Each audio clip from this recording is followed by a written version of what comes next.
It's the fourth game at home for the Wareham Gatemen. Welcome into the South Coast Health pregame show with Alex Feuz. I'm Cameron Ezeir. A Wareham Gatemen team that sits at 3-4-1, taking on an undefeated Cotuit Kettleers team at 7-0.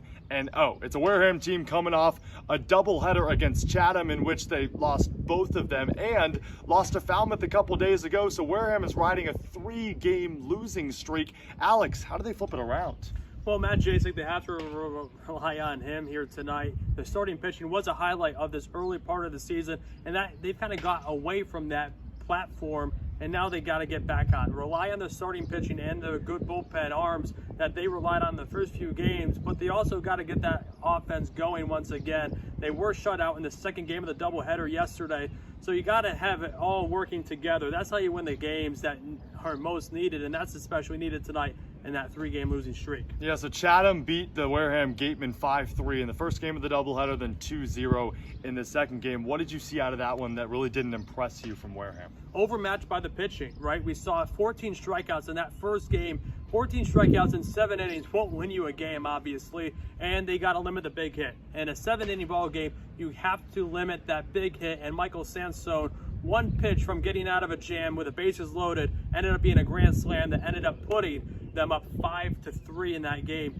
In a 7-inning game, you have to make sure that you are extra careful in those big situations. It didn't go the Gateman way yesterday, and that is why they're on the 3-game losing streak.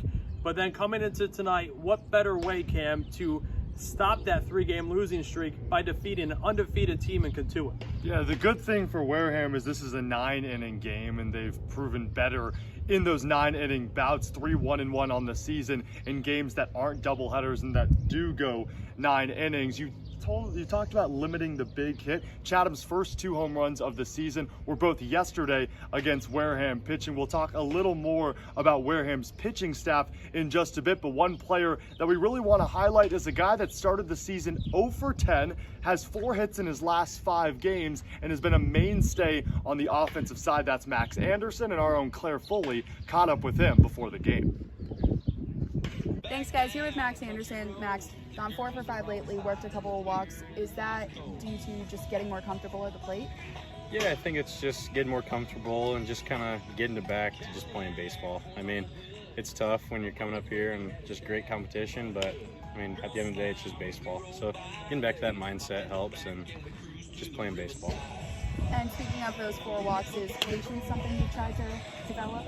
Oh yeah, definitely something I'm trying to work on. At school, I'm not the most patient hitter, but I'm definitely trying to work on it. It's starting to pay off. And is there anything specifically that you've learned so far, whether it's just playing here or about yourself? Just have fun. Things aren't going to go your way, even if you're hitting the ball perfect. That's baseball. You're going to hit it hard. Sometimes get out, you're going to hit it soft, and you're going to get hit. Just keeping the same mindset no matter what. Awesome. Thank you so much, Max. Yep, no problem. Back to you guys. Yeah, Alex, it's a guy in Max Anderson that we're hoping plays well. And we're hoping that his play and his bettered play translates to the guy on the mound today taking on Cotuit. It's Matt Jacek, the righty. 3 innings of work against Orleans in a 2-0 defeat on Tuesday. Gave up an earned run, a couple hits, but he's a player that can really be a mainstay for this Wareham team, not just because of his intensity on the mound, but the guy he is in the dugout. He pitched for Bourne last year, so he's experienced in the Cape as well. Really hoping that Matt Jacek has a good outing today against Cotuit. Yeah, and he's going to have to pitch well for this team. On a 3-game losing streak, you got to stop it. You don't want it to go more than 3, and especially, like I said earlier this pregame, it would be a huge win for this struggling team right now to come out and defeat an undefeated Cotuit. Yeah, so Matt Jacek out of Indiana State, the Sycamores #1, will look to get it done for your Wareham Gatemen, and then Max Anderson will also look to get it done on the defensive side at third. We might see him at second as well. He's played that position a couple times this season, as well as at the plate. Can the Gatemen offense turn it around after batting a cool 143 in a doubleheader loss to Chatham yesterday? We will see as they take on the Cotuit Kettleers, an undefeated Cotuit team. Can Wareham hand Cotuit their first loss of the season? We'll see here on the Wareham Baseball Network.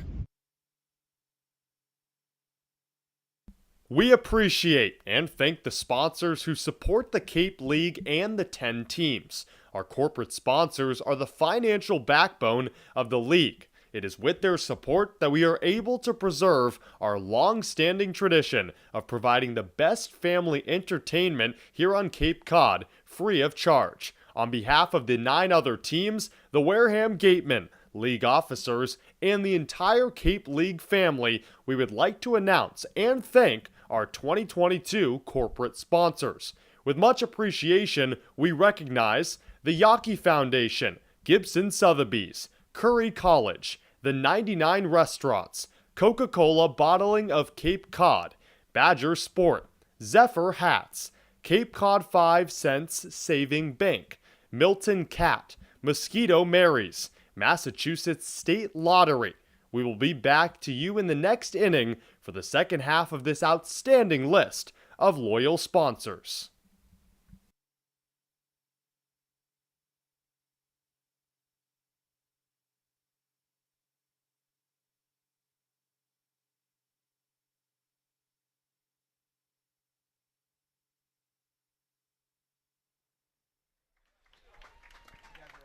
Welcome to Spillane Field for another edition of Wareham Gatemen Baseball with Alex Feuz. I'm Cameron Ezeir. It's the Wareham Gatemen against the Cotuit Kettleers, and the big storyline, Alex, is it's a Wareham team that's 3-4-1, coming off 3 consecutive losses, while Cotuit, they have a big old goose egg in the loss column, 7-0. That's the 4th best start in the modern era of Cape Cod League baseball, and Wareham will look to spoil that undefeated start. Yeah, Cotuit, from what we've saw so far, obviously before the lights really come on and the first pitch thrown, this Cotuit team looks like one of those old-fashioned, really solid Cape Cod collegiate teams that a lot of scouts are really in love with. There's not a lot of holes in a Cotuit lineup or in that pitching rotation, either starters or coming out of that pen, and that ultimately is why they were just overmatching almost every single competition they've seen so far this season, and what has led them to a 7-0 record in this early part. And there, Alex, there are a lot of guys returning from the MLB Draft Combine as well. One in Chandler Simpson you'll see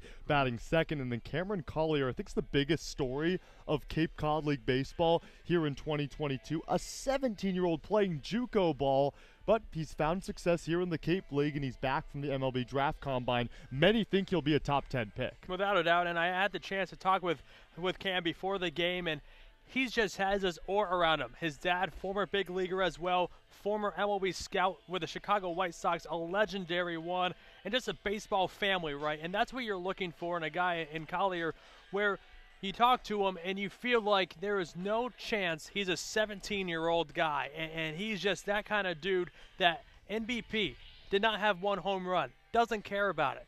She just wants to go up there, have a hard, just swing at the plate and just really focus in on the game ahead and not get too upset at himself, and that's what you saw in BP. Cotuit field manager Mike Roberts has told the media that Cameron Collier is a student of the game, and he just loves to learn and get better. And for a guy that's 17 years old, he blends really well in with this Cotuit team. 7-0 to kick off the season. The starting pitcher for the Wareham Gatemen that'll have to go up against Collier and the rest of the stacked lineup is Matt Jasek in his second outing here in the Cape Cod Baseball League. He pitched last year, but they're here in 2022. Pitched on Tuesday against Orleans in a 2-0 loss. Had 3 innings of work, gave up a few hits, 1 earned run, as he deals to Brooks Baldwin.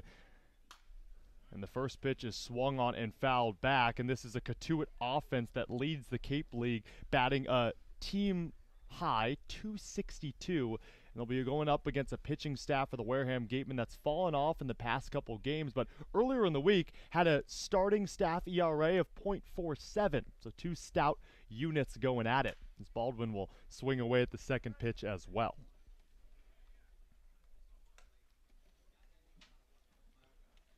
Yeah, Matt Jasek trying to stop the 3-game skid, and as Harvey Shapiro always likes to say, a Cape Cod season broken up into 4 parts. You have to finish after the first 11 games at least at 500 to really go into the next phase of the season where you can feel pretty confident. A pitch in there for strike 3 to Brooks Baldwin.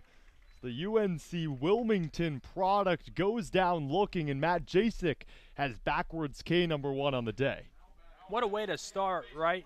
3-game skid in approaching, trying to stop it at this one and get back in the win column. And Jacek already asserting his dominance on the mound. So Jacek will now deal to the 2-hole hitter Chandler Simpson. Be playing second for the Cotuit Cavaliers. And Chandler Simpson is one of those draft combine guys, and I know you have a lot on him out of Georgia Tech. He's from the Atlanta area. Another lefty for this Cotuit lineup.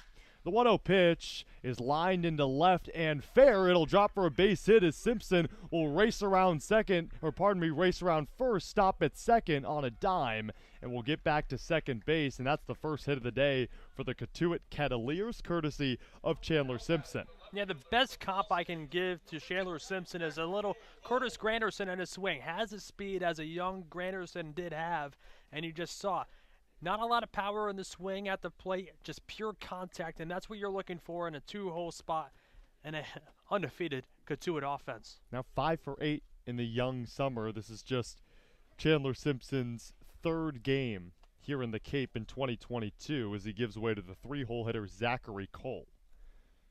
So lefty, lefty, lefty, the first 3 faced, a bunt laid down. It goes by his lumber, and it's called strike 1. So the count 0-1 to Zachary Cole, an outfielder who will be in left today for the Cavaliers out of Ball State. Old-fashioned baseball. I see a 3-hole hitter try to show a bunt. That's what Mike Roberts will do. A whole lot of speed on the base paths, and at old-school baseball style, chopper down the first base line, foul. Zachary Cole, 6'3", 195 from the Battlefield area in Virginia.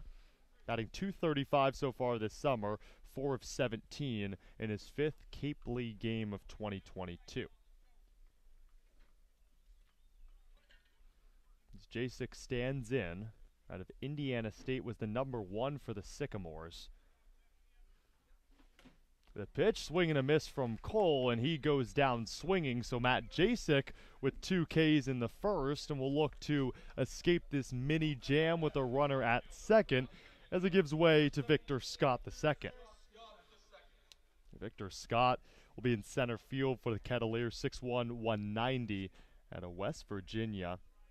Only 1 for 8 this summer, but a lot of scouts are really, really high on this guy as well.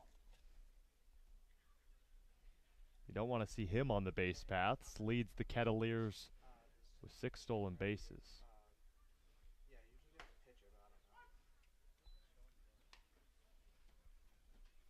The count 0-1 to Scott.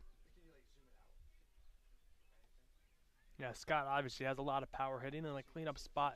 Did hit a couple out during batting practice earlier today. But again, like you said, power and speed could be deadly in a 4-hole.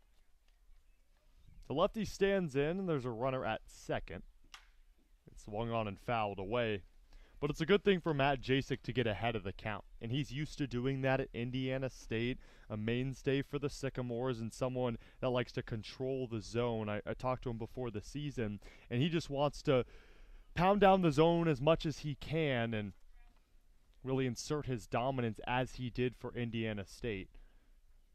So the count is 0-2 with 2 away to Scott. Throwing it back is Jacek. Blake Wright is there. The tag is applied. What a great pickoff from Blake Wright off that throw from Matt Jacek. And he got Simpson a little off the base pass. He was a couple feet toward third rather than getting back to second. So that'll retire the side, and what a great play and a great anticipation play from Matt Jacek as that'll end the top half of the first, and we'll head to the bottom half and see the Wareham offense for the first time today here on the Gateman Baseball Network. Each and every game here at Spillane Field is made possible by our sponsors. Let's take a moment to recognize Gateway Tavern, Coastal Orthodontics, Fairway Financial, Joanne Stevenson, Sullivan Wine and Spirits, Deb Levesque Massage Therapy, the Law Office of Mark Deshays, Office Technology Group, J&M Baseball Academy, South Coast Health, Minkle Boys Catering, 80 Makepeace, Reed Custom Soils, Soft as a Grape, Bay Motor Inn, Point Sign, Wareham, Sipicon, and Dartmouth Week, Cranberry Self Storage, Village Signs, The Law Office of Lang, Exiferis, and Bullard. Reedy, Kiernan, and McNally, LLP. Robertson's GMC. Effie's Homemade. Wareham Country Market. The Wareham House of Pizza. Robbery's Tree Service. Patty Wild. Onset Bay Association. Select PT. El Mariachi. Water Whiz, and Cool Cone. Thank you once again to our sponsors of your Wareham Gatemen.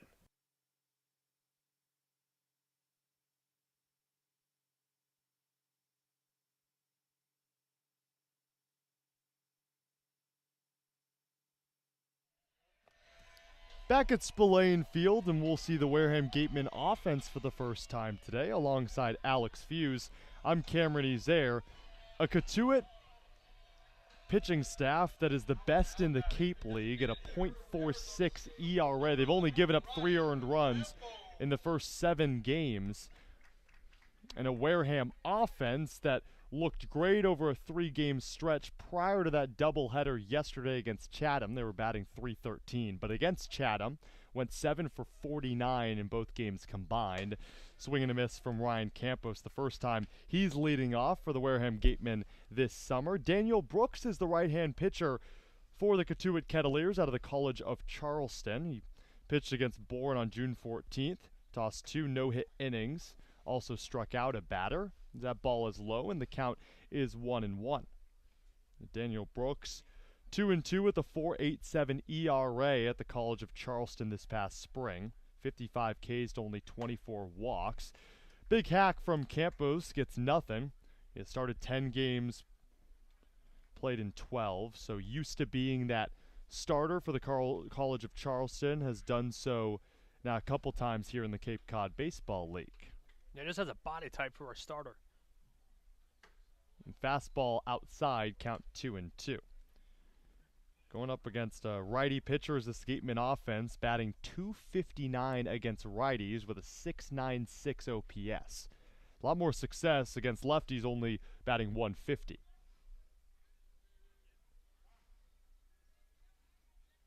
This time is called by Campos. Ryan Campos out of Arizona State. He's leading off for the first time today and DHing for the first time this summer. Swing and a miss. First K for Brooks. So there's one down in the bottom of the first, which gives way to Hogan Windish. And we'll feature this lineup for the Gatemen after Windish is Max Anderson out of Nebraska. Has a 5-game on-base streak. Behind him in the cleanup spot, Blake Wright out of Clemson. And it's Torrin Montgomery from Missouri, Ian Farrow, who will be heading to Miami in the fall. Jack Hausinger, Ty Evans, and Peter Burns round out the lineup. Fastball in there for strike 1 to Hogan Windish, who was on a 6-game hit streak prior to going 0 against Chatham yesterday in both games of the doubleheader. The 0-1 is roped to left. It'll drop for a base hit on a 1-hop snagged by Cole, but Windish right back in the hitting category. He's at first with a 1-out single. Well, base hit right away, so now Windish starting another streak right away. He's known for his success in the summers. Played in the Coastal Plains League last year and lit things up. So Windish is at first, which brings up Max Anderson, who has a hit in 4 out of his last 5. Yeah, and I overheard him talking with our own Claire Foley, our sideline reporter, and obviously he came in with high hopes, right, to really start hitting really well right off the bat. Struggled, dealt with adversity, but now being really successful ever since. There's 4 hits on the summer and 29 ABs. Anderson takes that ball in the outside corner, count 1-1. Led the Cornhuskers in hits, home runs, and RBIs. Started all 53 games in the spring. Nearly a 300 batting average as well. The Windish is at first. Brooks checks on Hogan Windish.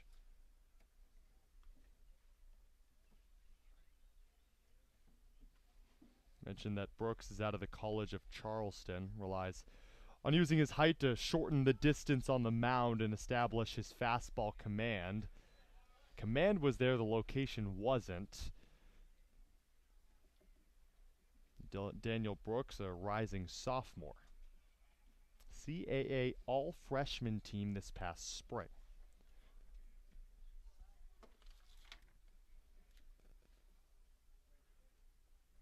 The 6'8" righty throws to the plate. It's chopped to first, over to second. Double play ball.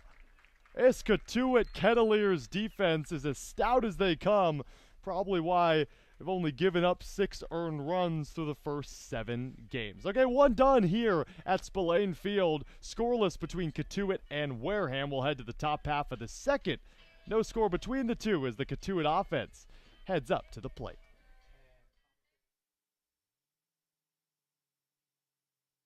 Curry College is where you go to become anything you want. Curry prepares students to engage in successful careers with learning beyond the classroom.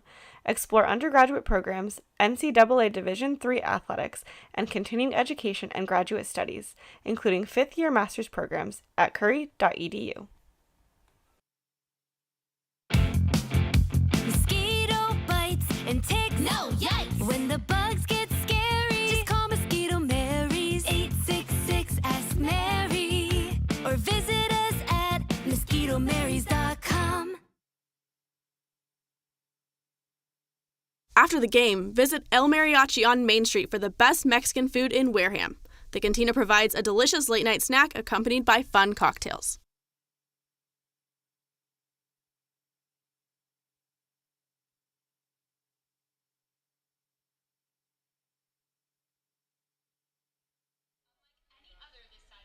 At Spillane Field for the second inning of action. The Wareham Gatemen and the Cotuit Kettleers still tied up at nothing apiece. Matt Jasek, the righty, heading back out for his second inning of work, and he'll face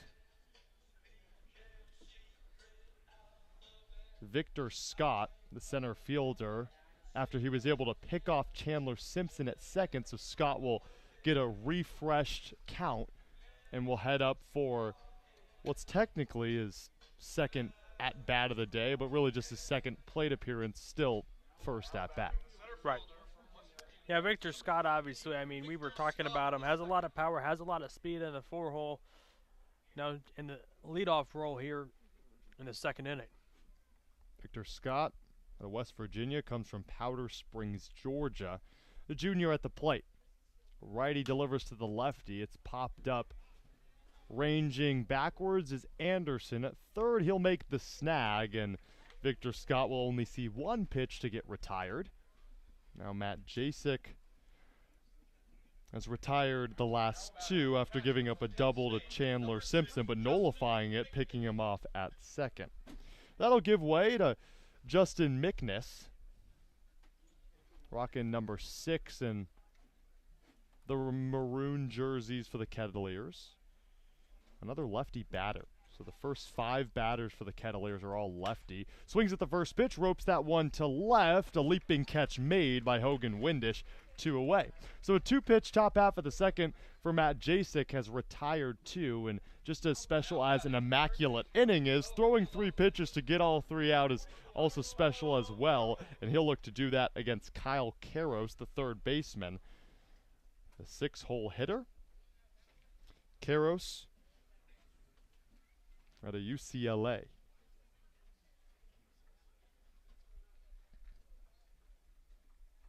First righty that Matt Jasek is facing today.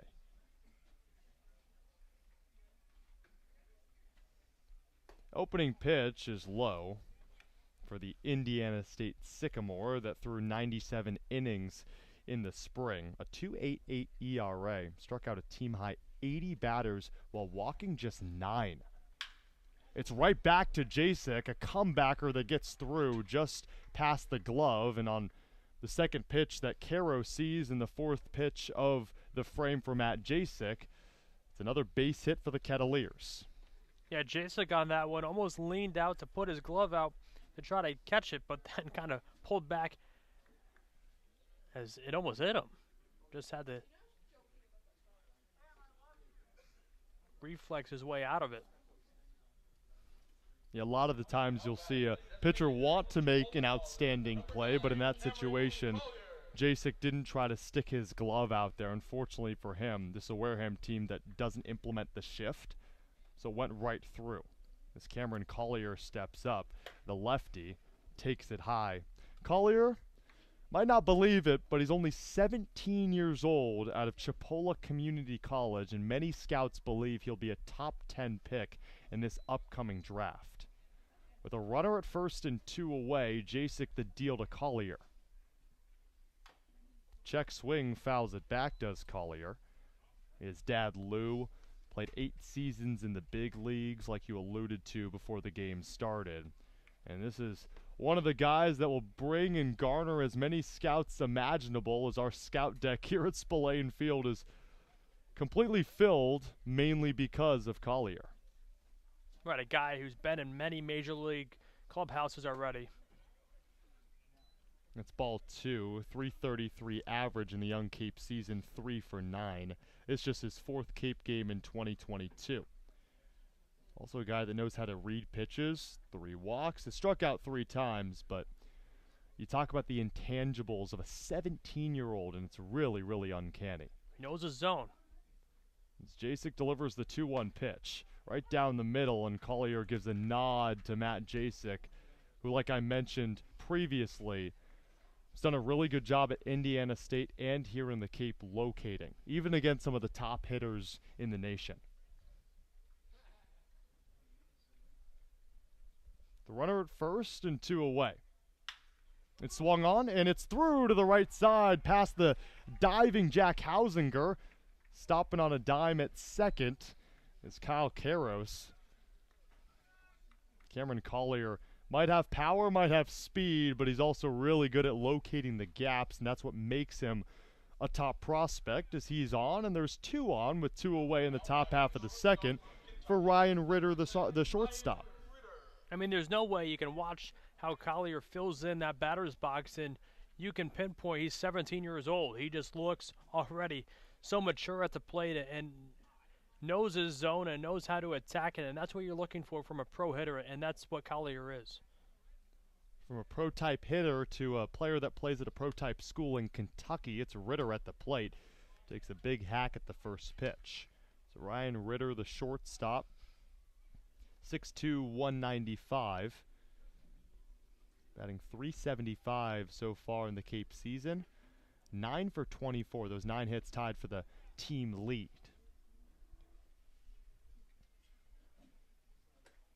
Takes that pitch smartly as it misses outside.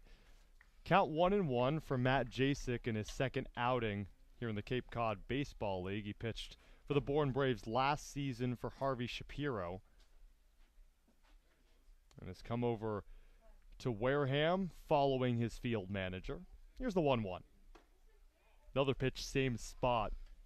Scouting report on Ryan Ritter at this point must be pitch low and outside, because all 3 pitches have gone there with the fastball or the break.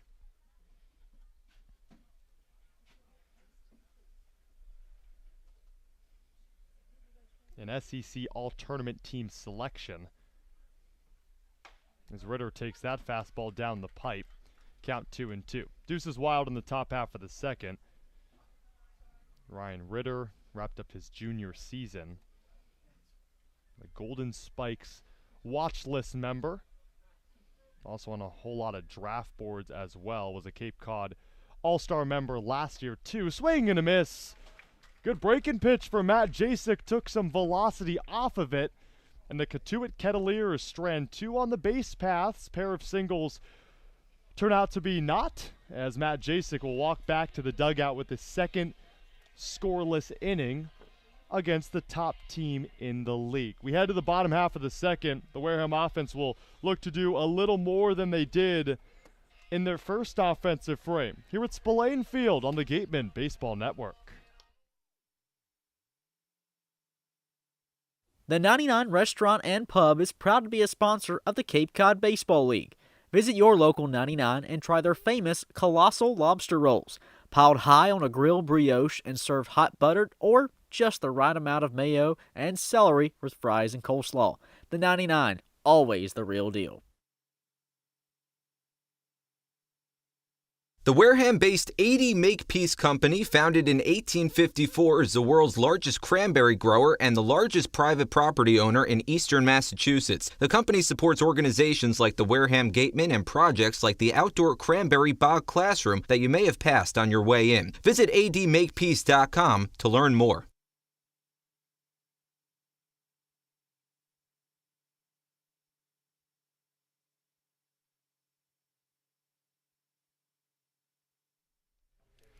To the bottom of the second we go. Daniel Brooks back out for his second inning of work as he's going to face 4, 5, and 6 for the Gateman and Blake Wright, Torrin Montgomery, and Ian Farrow, starting with the shortstop right out of Clemson. Watch that first pitch breeze by low and inside.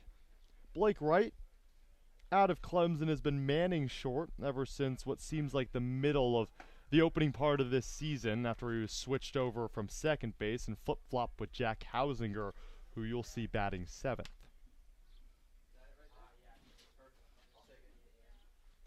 The pitch to Wright is fouled back. So Blake Wright is a player that improved immensely over time at Clemson. In his first year, batted 167. This past spring, 348. That was third on the Clemson Tigers as he steps in for the 1-2. Breaking ball in there for strike 3 on the outside corner. What a pitch from Daniel Brooks in his second K of the day. Yeah, nasty breaking pitch there from Daniel Brooks, and that's why you can't really start Brooks coming out of the pen. That's why not only his body type, but just the stuff he has, you can't really work it in if you're a one-inning guy, and that's what makes him just such a lethal starter. Standing at 6'8". He'll deal to another big body in 6'4", Torrin Montgomery. Breaking ball that clipped Torrin on the shoulder, so he'll head over to first. The hit by pitch for a player in Torrin Montgomery that's been hitting so well for the Wareham Gatemen. It's Brooks that actually clips him. And the Gatemen have a base runner for the second straight frame. Yeah, this is a team that you really want to take advantage of the mistakes that come your way. Obviously, hit by a pitch can start something here, and especially with a guy at the plate, Ezeir Farrell, who is just so phenomenal and a lot of projectability at the plate. Swung on by Farrow at the first pitch. It's popped up, moving in, calling everyone off is Karros. He'll make the grab.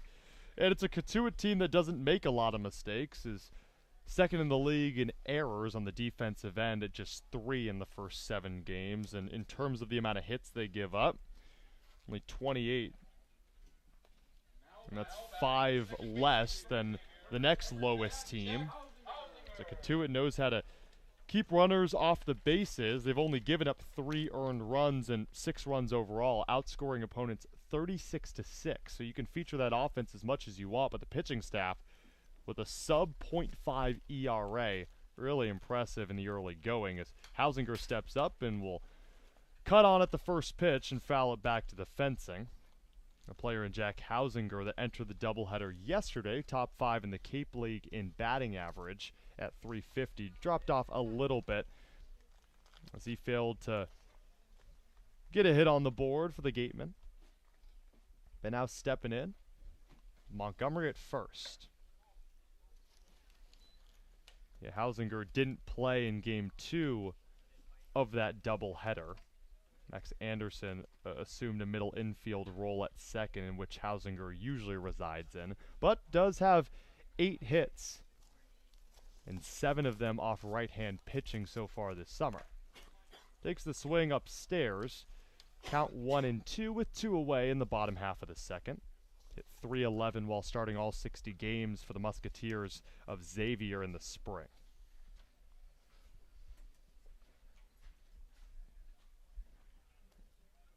Batting around the .350 range so far this summer. Takes the pitch low, count 2-2 to the Ezeir senior.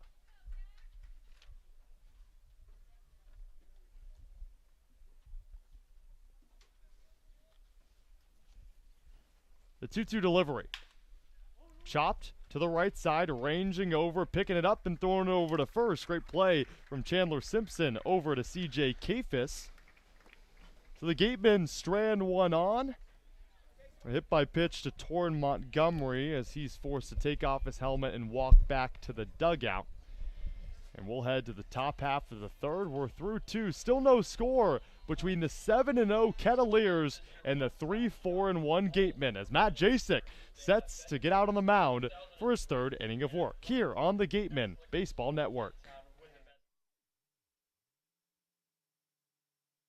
The Gateway Tavern, located on Marion Road in Wareham, offers an extensive but not exhaustive array of menu choices. They search for the finest in foods, ranging from garden fresh produce to hand-selected seafood, and have special menus that change daily.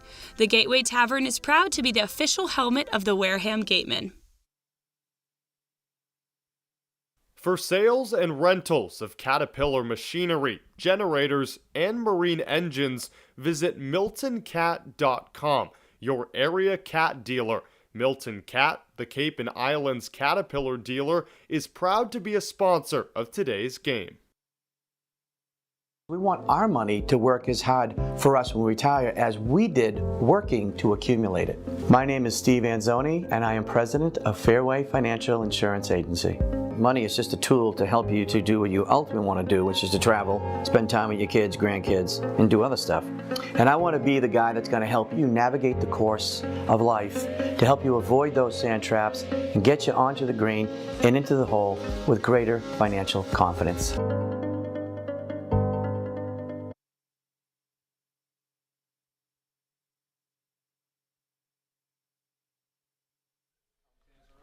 We're in the top half of the third with Alex Feuz. I'm Cameron Ezeir. Still no score between the Cotuit Kettleers in their first visit to Spillane Field, taking on the Wareham Gatemen. Matt Jasek, inning number 3 of work. Facing the 9-hole hitter CJ Kafis, takes a fastball inside. Kafis out of the University of Miami, so Ian Farrow, who's the right fielder today for the Wareham Gatemen. They'll be teammates in the fall. Yeah, I saw him chatting before the game, so pretty special. Swung on, up the middle, backhanded Hausinger throws over to first base, but safe is Kafis. What a great job by Hausinger, though, to range over to his right to try to make the play. And even though it didn't get a speedy Kafis at first base, what a great attempt by Hausinger. That was almost phenomenal from Jack Hausinger. We've seen Blake Wright, who's his middle infield mate at short, make a play like that, similar against Orleans in that 2-0 defeat, but Jack Hausinger has a whole lot of speed, and he showed it right there as it split the wickets of Jasek across the rubber, and Hausinger almost made an unbelievable play, but instead, Kafis is credited with the single, and that's the 4th hit given up by Matt Jasek, which will flip over the order, and Brooks Baldwin out of UNC Wilmington steps in. He'll take a hack at the first pitch, and it's something that Cotuit is doing early and often. Alex, they're swinging at the first pitch, and for a team that's batting .262 that leads the Cape, it makes sense that they're willing to attack a pitching staff in Wareham that has seemed a bit lackadaisical in terms of the first pitch thrown, and then they finally get into a groove.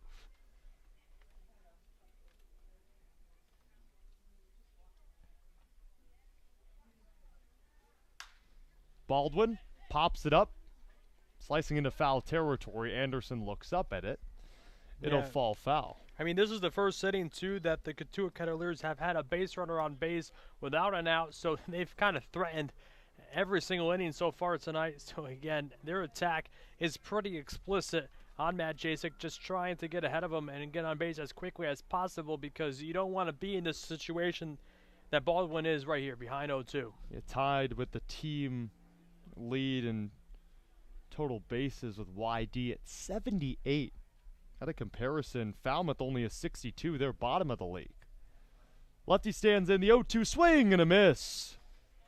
Another strikeout for Matt Jasek. That is number 4, and the second time that he's struck out Brooks Baldwin. Yeah, so I'm pretty sure the message in that dugout for Cotuit is attack early, don't get behind, and just try to find the pitch that you want as early as possible to really attack Jasek and the Gatemen here. The Gatemen team that lost twice in the doubleheader against Chatham yesterday, only mustered 7 hits. Didn't give up that many either, but 2 of them were home runs, which proved to be the deciding factor, a grand slam in that Game 1 loss to Chatham and a 2-run shot in that Game 2 loss to the Anglers as well. They've lost 3 in a row coming into this one after a 12-9 defeat at the hand of the Falmouth Commodores. That was 3 days ago on Saturday, and the last time that the Gatemen played at home. As Jacek will check on the leading runner and CJ Kafis, who slides back in safely. Yeah, Simpson at the plate here. I mean, I think he's had the hardest hit ball so far of the night. Just a purified hitter at the plate. A double to left back in the first. Runner goes, it's roped into center and will drop for a base hit. Stopping on a run around second is Kafis, so 2 on for the second time today for the Cotuit Cavaliers. And that was a hit and run all the way, which is very common for Mike Roberts, who's the field manager for the Cotuit Cavaliers. Actually was the manager just 20 years ago for the Wareham Gatemen, and he's known for sending his guys on the base paths. Over 20 stolen bags last season and already have over 20 this year. It's Chandler Simpson with a single, his second base hit of the day, that will move over Kafis anyway. That one's lined to left, base hit for Zachary Cole, rounding around third, coming home as the throw from left is from Windish, sliding in safely is the lead runner Kafis, and the runners advance second and third. Cole's at second with his first base hit of the day, and Simpson goes first to third. So a tag applied by Peter Burns off a great throw from Hogan Windish, but it did draw the Boston College catcher off of home plate, and that allowed CJ Kafis to score. It's 1-0 Cotuit early. Yeah, just missing the tag. Burns behind home, and I think Harvey Shapiro is going to try to argue it at some point. From our vantage point, we had one of the best views. It looked like, I thought there was a shot that Kafis was going to be out at the plate, but what a great job. Windish lost it for a second, bobbled it and left, recovered, and still almost got Kafis out at the plate. That just speaks to how good he is in there at left field. Not just an offensive-minded player, but does have an arm out there in left. Well, he's a veteran guy, so he's exactly who you expect in the corner outfielders, because obviously, typically Evans, younger player, but usually the center fielder is the quote-unquote captain of the outfield, but you need that experience in left. Stepping in Victor Scott, he'll take the first pitch. Uncanny from a Cotuit team that seems to be swinging away at everything. Clips the outside corner. Scott popped out to the third baseman Anderson back in the second. Now Cotuit is threatening with 2 on as the corners are in for the Gatemen.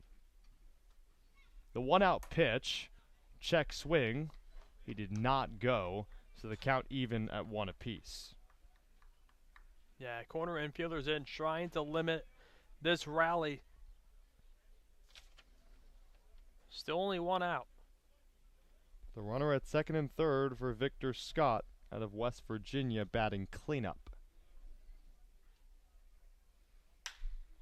Swung on, that one is into the gap in left center. 1 will come in to score, it gets by the center fielder Evans, so 2 come in to score standing, losing his helmet, and getting to second easily is Victor Scott. That's his first base hit of the day, and he drives in 2. It's 3-0 Cavaliers in the top half of the third. So Matt Jacek is getting run out of this game early. All of those swingers, those base hitters, Kafis, Simpson, Cole, and Scott, swinging at the first 2 pitches that Jacek delivers, and all of them have gone into the field of play. 2 of them have brought home runners, so it's 3-0 Cavaliers in the top of the third.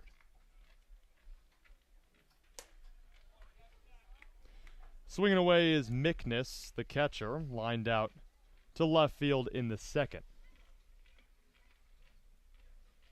Mickness out of Kent State. He's 3 for 19 in the early portion of this summer. Runner at second, only 1 out. The lefty fouls it away. Yeah, so if you're Jacek right here, you're battling back, trying to get out of this inning. Obviously, you don't want to get knocked out of the game in the top of the third. You want to find what you worked with back in the first and second inning, but you got to give credit where credit is due. This Cotuit team just taking advantage of the first pitchers they're seeing, and they're really taking a hold of Jacek here. In the dirt, good block by Burns. Victor Scott's getting a healthy lead off second for a Cotuit team that leads the Cape Cod Baseball League and has played one fewer game than 8 of the other teams with 56 hits. And today, the Cotuit Kettleers have 7. The lefty Mickness is up 0 for 1 today. The 1-2 delivery swung on and tipped foul. Back to the fencing as it split the legs of the catcher Peter Burns, and hitting the reverse button is Victor Scott. He'll head back to second. Yeah, good at bat here from Nick Nissen. Again, only one out this inning. You're just trying to continue to bury the gateman here, trying to just continue this huge inning where you're really expending Jacek's pitch count right now. Yeah, and doing so while also picking up 4 hits. 3 singles and a double. 3 runs here in the third.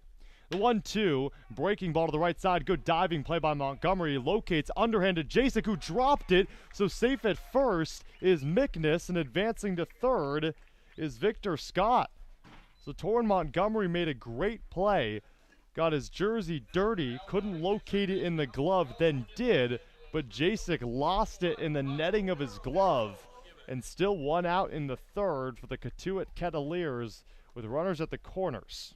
Yeah, official scoring is a hit on that. Obviously, a tough play, especially when no one's covering the bag, and Jacek had to run over there to first base. So, good call by official score here for a base hit on that one. Which will give way to Kyle Karros, a rare righty in this lineup. Jacek has to deal with 2 on and 1 away. And again, because the Kettleers are swinging away at mostly every pitch and usually one of the first 2, Jacek is struggling to find the strike zone, in part because he doesn't want to give any bunnies to this Kettleers team who's already taken advantage with 8 hits and 3 runs. As Jacek gets set to deliver the 1-0. It's a foul tip in the glove of Burns, strike 1. Now, obviously I'm not great at seeing if pitchers are tipping their pitches, but you would almost have to think with so many base runners on the base pass here, if so, and they're kind of giving it away to the hitters. Attacking at the first or second pitch you see kind of leads me to believe they know what's coming. Well, they are one of the best hitting teams in the Cape. The 1-1 delivery inside called strike 2. Flirted with that inside corner did Jacek. And now he's in a favorable count. 1 ball, 2 strikes. There is only 1 away here in the third with 2 on. Already 3 runs across for the Kettleers. The UCLA product stands in. Watches that breaking ball split down the plate. And that's called strike 3 for Jacek's 5th of the afternoon. 2 away, gives way to Cameron Collier, already with one of the 8 base hits for Cotuit today. Second time that he's retired a Kettleer looking. 5th K of the day.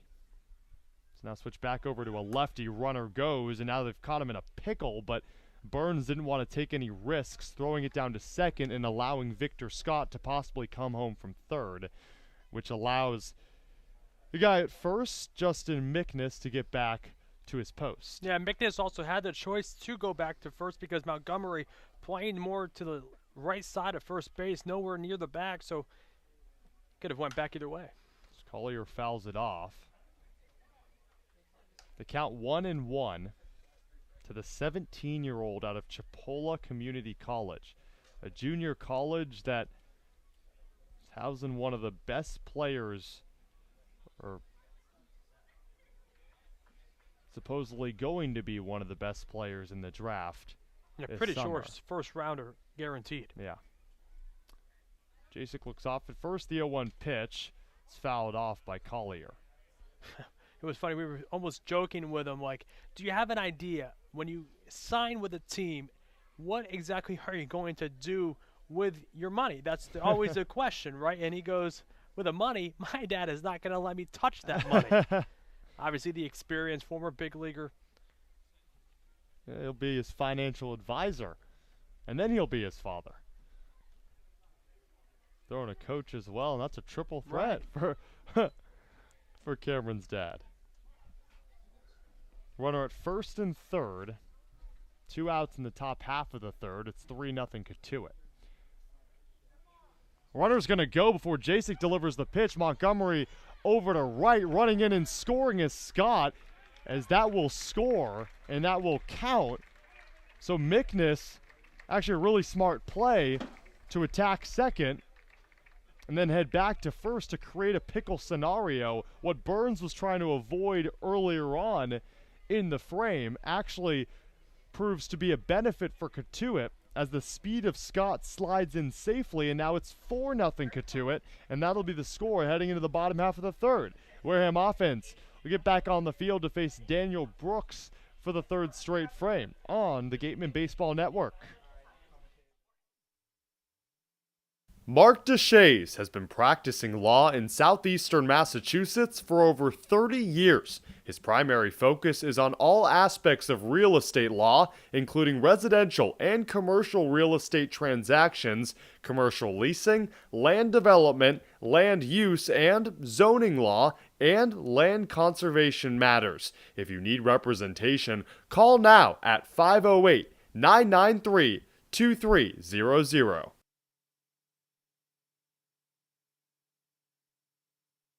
Cape Cod Coca-Cola thanks you for supporting the Cape Cod Baseball League and for refreshing yourself with ice-cold Coca-Cola products.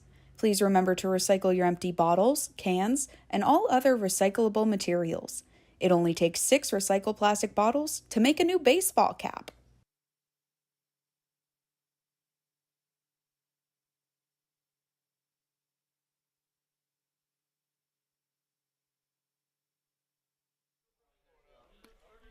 We're in the bottom of the third here at Spillane Field. The 3-4-1 Wareham Gatemen taking on the 7-0 Cotuit Cavaliers for the first time this season. That Cotuit record is the 4th best start of any team in modern era Cape Cod League history. Brooks, part of an outstanding staff, pitches that one, and it's swung on by Evans and popped out to right for the first out of the bottom half of the third. A pitching staff with a combined .46 ERA. They've only surrendered 3 earned runs, 6 runs in total, and it's an offense for Cotuit that has put up 36 runs in the first 7 games, and you saw 4 of them to up that total to 40. So this pitching staff didn't even have to be great, but they have been, as a bunt is showed down to the left side, and Burns will run out any possible throw, so a base hit for Peter Burns. Smart play from the Boston College catcher. Yeah, Carroll's playing back on that. Burns realized that home field advantage almost so tough to bunt on this field because it has to stay on the grass no matter what. Obviously, the foul lines, anything past the left side or right side of that infield is going to be a foul ball, but Burns knew exactly how to play it, and that ultimately got another base runner here, just trying to get something going, already down 4. Peter Burns is at first for Gateman offense that is down 4-0. Ryan Campos steps in, so a catcher at first and a catcher at the plate as well, but Campos is DHing for Harvey Shapiro and company here against the Cotuit Cavaliers. For Peter Burns out of Boston College, did not play in Game 2 of the doubleheader against Chatham. It's only his 2nd hit of the young summer, and his first against right-handed pitching. The 1-0 delivery to Ryan Campos, who struck out back in the first. Now the count 1-1 on that called strike from home plate umpire Tim Carey. Mickey Garcia's over at first, and Rick Emerson is right in front of second base. Now, interesting decision from Harvey Shapiro to put both Campos and Burns in the lineup. The only 2 catchers on this Gateman team. But Campos DHing, so if needed, he could go behind the plate. you just lose a designated hitter at that point, and they would have to go old school, and there would be a pitcher in the lineup hitting. I also think it's interesting that we're 8 games into the season for Wareham, and this is the 4th different leadoff hitter for the Gatemen. 1 ball, 1 strike. The count. Brooks, the pitch. Upstairs, leaping up to his feet is Mickness, but heading back to first is Peter Burns. To start the season, it was Caden Rose's job to lose. Then he lost it and went over to Jack Hausinger for a couple games, and then Blake Wright has manned that spot as well. Now he turns it over to the lefty, Ryan Campos. The 2-1. Campos takes. It dips down in the dirt. So Ryan Campos up on the count, 3-1. Yeah, it's interesting, Cam. I mean, it's not like there's really a solidified role in a lineup, right? We've seen so many different cleanup hitters or 3-hole hitters. Obviously, we've kind of seen a lot of familiar faces in the top half of the lineup, but that's what I kind of like about Harvey Shapiro. It's low, called ball 4, and Harvey Shapiro and company have 2 on. They're in the bottom half of the 3rd. Harvey Shapiro in his first year as the head field manager for the Wareham Gatemen, his 24th as a head manager. Spent the last 18 seasons with the Bourne Braves. Spent 5 with the Falmouth Commodores in the 90s. He's actually an assistant coach for the Wareham Gatemen in 1992 and 1993, so a bit of a homecoming, back for the first time in 29 years. Hogan Windish at the plate. It's bounced in the dirt. Mickness, great stop.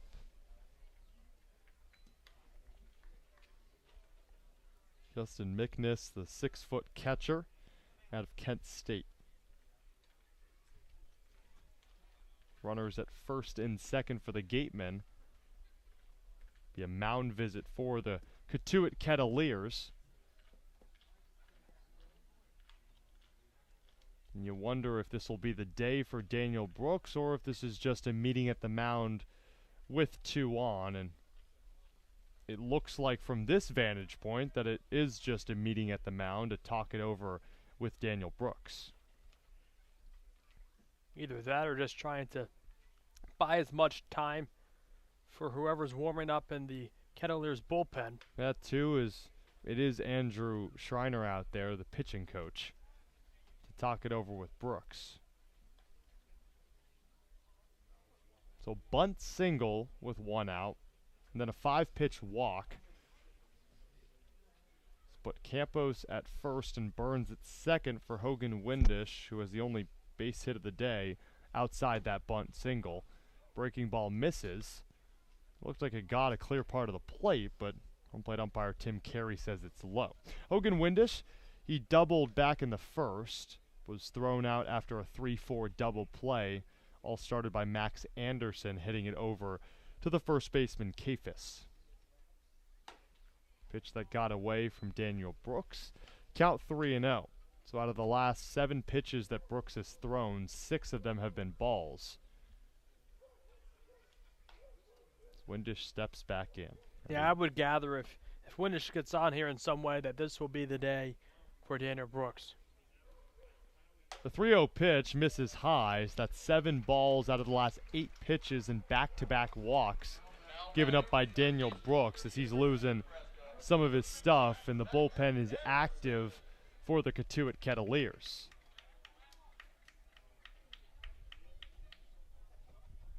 For a Kettleers team that's been playing so well to open up this season, that's just walk number 24 allowed by this pitching staff.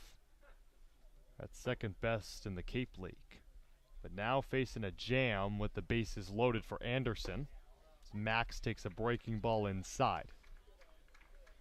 Talked a lot about Max Anderson starting the season 0 for 10.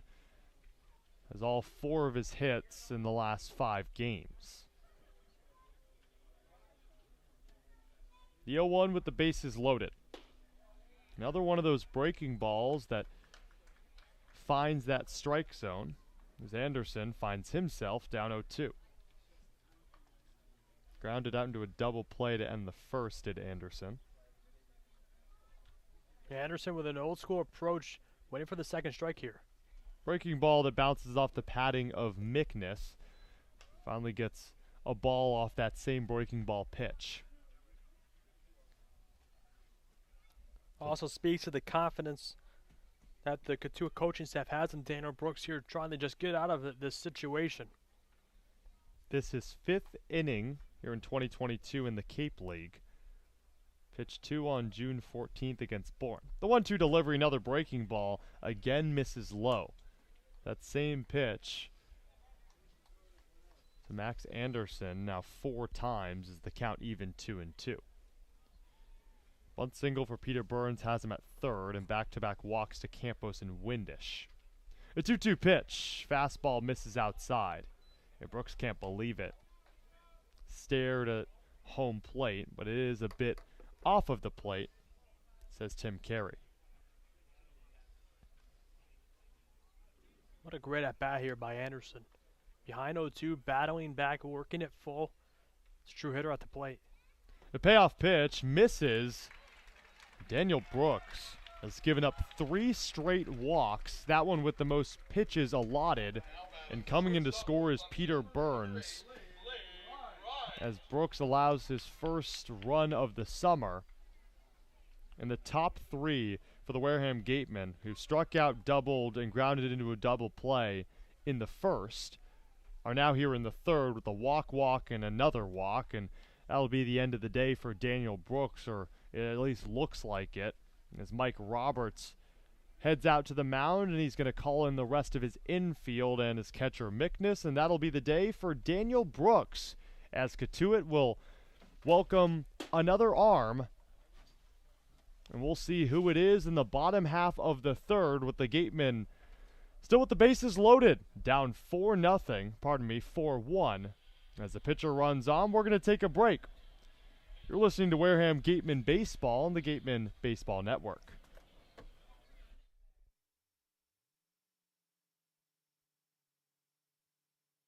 Gibson Sotheby's International Realty is proud to sponsor the Cape Cod Baseball League, offering residential sales and vacation rentals across the Cape.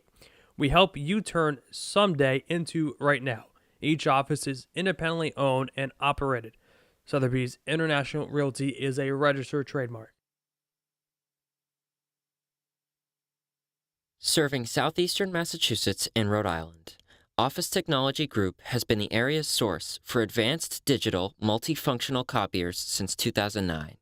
Call Office Technology Group at 508-858-5825.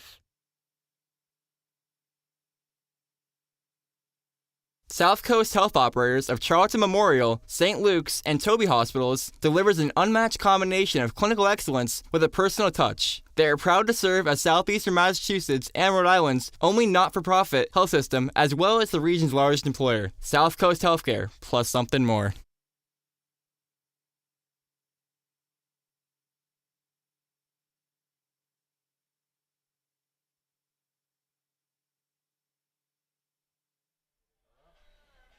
Back at Spillane Field, we're in the bottom of the third.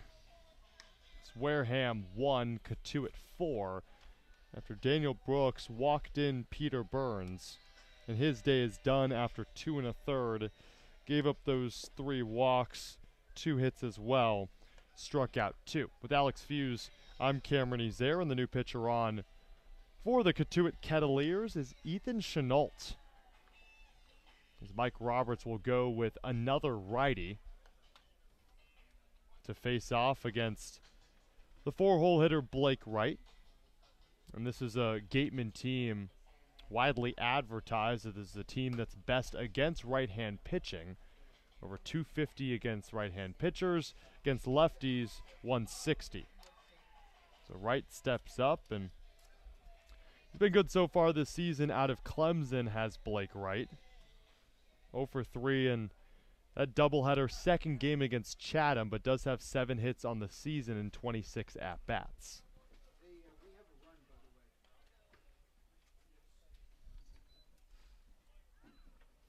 With the bases loaded, Chenault is inheriting something tricky here.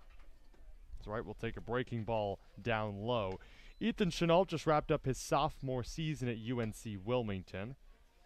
one of two UNC Wilmington players that the Cotuit Cavaliers will feature today. Appeared in 21 games. Opened the season in the starting rotation, went to the bullpen. His right check swing looked like he did. So the count 1-1, struck out 53 in just 39 innings. The bases are loaded for the Gatemen. Best opportunity in this game. With right at the plate in the count, 1-1. Down low, 2-1. Yeah, obviously, right, a hot hitter at the plate, and that's mostly what led to Harvey Shapiro batting him in the cleanup spot right here. And this is what makes the great hitters the best ones in baseball when they come through in these clutch situations. And what better way right now? The pitch to right, 2-1s in the dirt. Counts 3-1, and Cotuit is a ball away of walking in the second hitter of the day for the Wareham Gatemen. Blake Wright struck out looking to open up the second, but now he's at the plate with the bases all loaded up. Campos at third, Windish at second, Anderson at first. The 3-1 delivery on the ground to the left side. It's gloved by Karros over to Ritter. Now Kfis safe at first is right, and that brings home another run. So a double play avoided thanks to the speed of Blake Wright, and it's 4-2 Cotuit. Runners at the corner still for the Gatemen. And now just like that, you have the go-ahead run at the plate, who we've seen showcase his power, but also right now, I think you were just looking from just a plate discipline to just continue this 2-run rally inning. And what a great response. Down 4-0 heading into the bottom of the third, and boom, just like that, responding by 2 runs against the best team in the league. Especially because through the first 7 games, Cotuit had only given up 6 runs. Wareham has 2, and we're only in the bottom half of the third. So Montgomery takes the breaking ball in the dirt.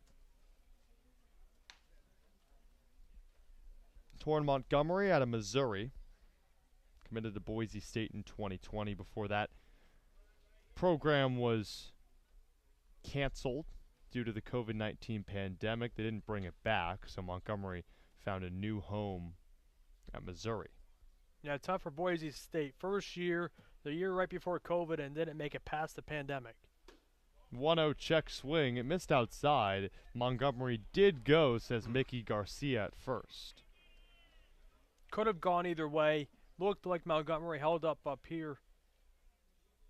But a familiar face at first base says otherwise. He was the home plate umpire in the second game of that doubleheader. He's also the third base umpire in the first game of the doubleheader against Chatham. 1 ball, 1 strike the count. Runners at the corners with 2 away. A 2-run deficit for the Gatemen. There's that breaking ball again. It almost is aimed at Montgomery, but finds a way to the strike zone, and now the count's 1-2 in favor of Chenault. Yeah, Montgomery disagreed with that one, and that was almost the same spot as from an earlier bat with Hogan Windish at the plate. That's why I think Montgomery held up on that one. 1 ball, 2 strikes the count with 2 away. It got away from the catcher Mickness. Coming home and scoring is Hogan Windish. Advancing to second, Blake Wright. So a mistake by the Cotuit Cavaliers. You don't say that often. 3 runs on the board in the bottom of the third for the Wareham Gatemen after Cotuit scratched across 4 in the top half of this inning. Yeah, what I said to you earlier, Cam, back in the second when Montgomery was hit by a pitch, you got to take advantage of those mistakes. Boy, have this Gateman team really took advantage of them. Single and 3 walks in a row, and just like that, Gateman only down by 1 here just in the bottom of the third. Tying run and scoring position at second with Blake Wright. 2-2 pitch. Montgomery connects with it and fights it off.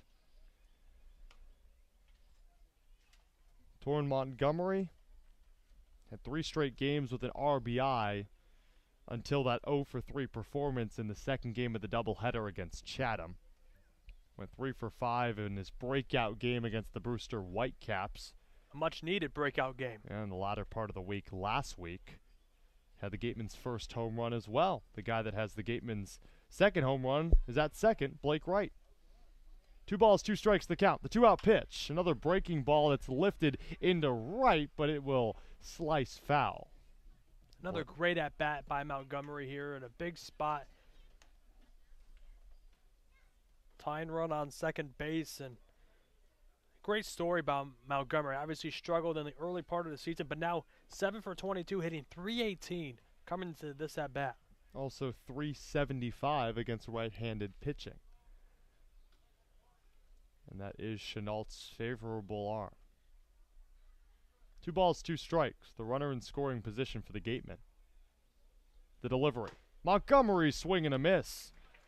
Chenault gets out of the last part of trouble with the game-tying run in scoring position, but not before another run is walked home and a wild pitch elicits a run coming home as well. It's 4-3 Cotuit over Wareham through 3 as we head to the top of the 4th on the Gateman Baseball Network.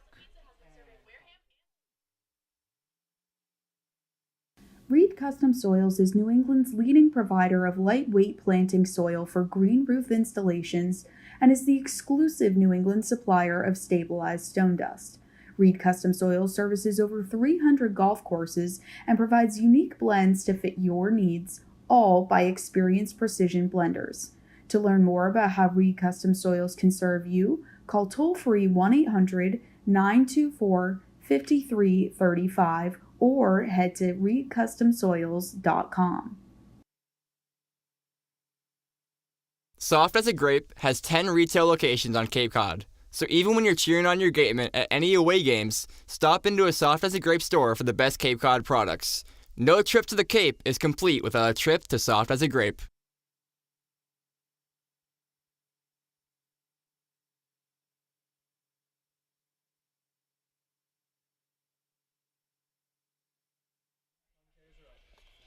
We're in the top of the 4th. Matt Jasek sent back out of the dugout in the 4th inning for the first time this summer. Pitched only 3 against the Orleans Firebirds on Tuesday. And after giving up 4 runs in the top half of the 3rd, Harvey Shapiro with a whole lot of confidence in the Indiana State righty to send him back out for his 4th inning of work. So he'll pitch once again to Cameron Collier, who actually ended the last offensive frame for the Kettleers, and we'll watch that pitch go down the pipe for strike 1. The Kettleers using some strategy to bring Victor Scott home after Justin Mickness was caught between first and second before he was tagged. Scott came home for another run. So Cameron Collier will once again have another plate appearance after his one in the last frame wasn't finished. Jasek up on the count, 0-2. Collier 1 for 1 today. A pitch that misses inside, and Cameron Collier, and this is really unconventional from any batter, he thought that one clipped the plate, so he was already on his way to the dugout, but very unconventional for a hitter to do so, especially when the home plate umpire, Tim Carey, wasn't even thinking about calling that one a strike. That one is a strike. One hopper to Blake Wright at short, fires it over to first, 1 away. Really odd sequence there. Cam Collier was headed back to the dugout after a ball that, from this vantage point, looked like a strike, but Tim Carey, the home plate umpire, thought otherwise, and Cam Collier said, okay, I'll give you the benefit of the doubt. I'll get another swing at it. Right, but that's just what speaks to just Collier's baseball IQ, right? Knows his zone and what it really should be. It's almost like when Mike Trout disagrees with a pitch that's called a strike. You never want to upset the great hitters. Yeah. Mike Trout, of course, having himself a season in the majors, a place that Cam Collier hopes he can get to one day as a projected top 10 pick in this upcoming MLB draft. So Ryan Ritter is at the plate, the 8-hole hitter. It's called strike 1. So the count 1-1. Ritter, the shortstop, struck out swinging back in the 2nd. One of 5 strikeout victims to Matt Jasek. Ritter out of Kentucky. The righty takes a ball down low.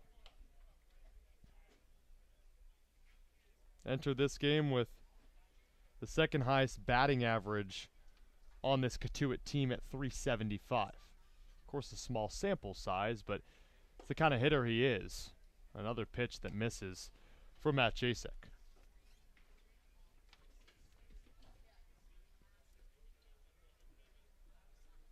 Jasek in his 4th inning of work for the first time this summer. The righty stands in the 3-1 pitch.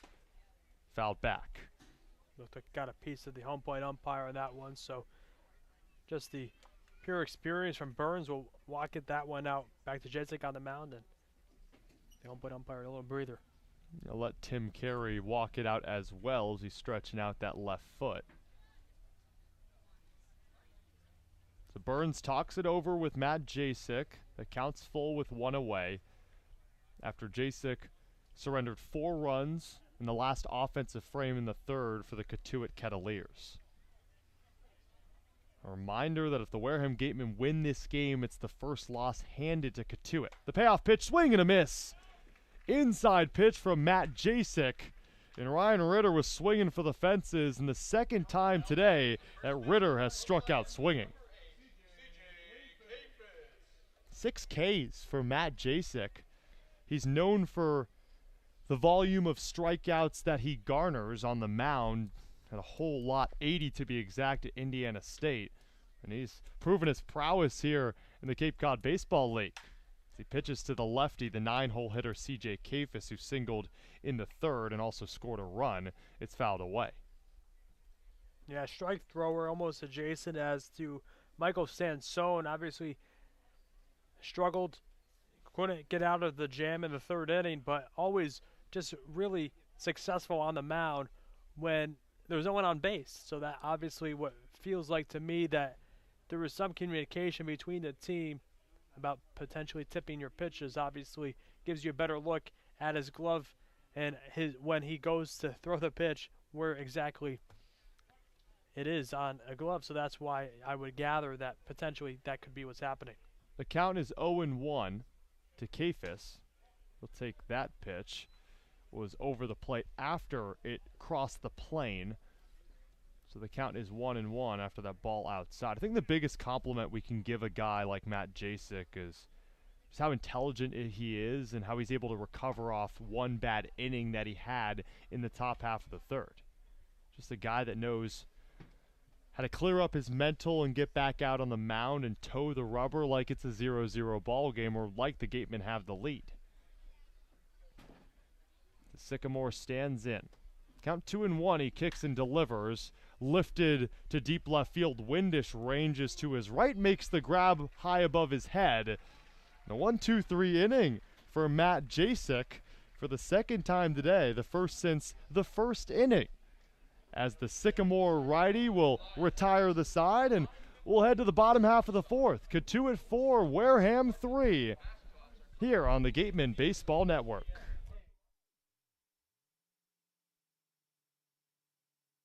The Gatemen would like to thank Wareham Country Market for helping to feed the Gatemen players and staff after games. They are located about a quarter of a mile from the field on Route 6, offering a convenience store, a Dunkin' Donuts, and a deli. Want your daily dose of news? Lucky for you, Wareham, Sipicon, and now Dartmouth Week has you covered. Whether you live in Wareham or in the surrounding areas, you can count on up-to-date news on sports, schools, and even the fine arts, courtesy of the partnership between Wareham, Sipicon, and Dartmouth Week. Head to theweektoday.com and search Wareham, Sipicon, or Dartmouth for more.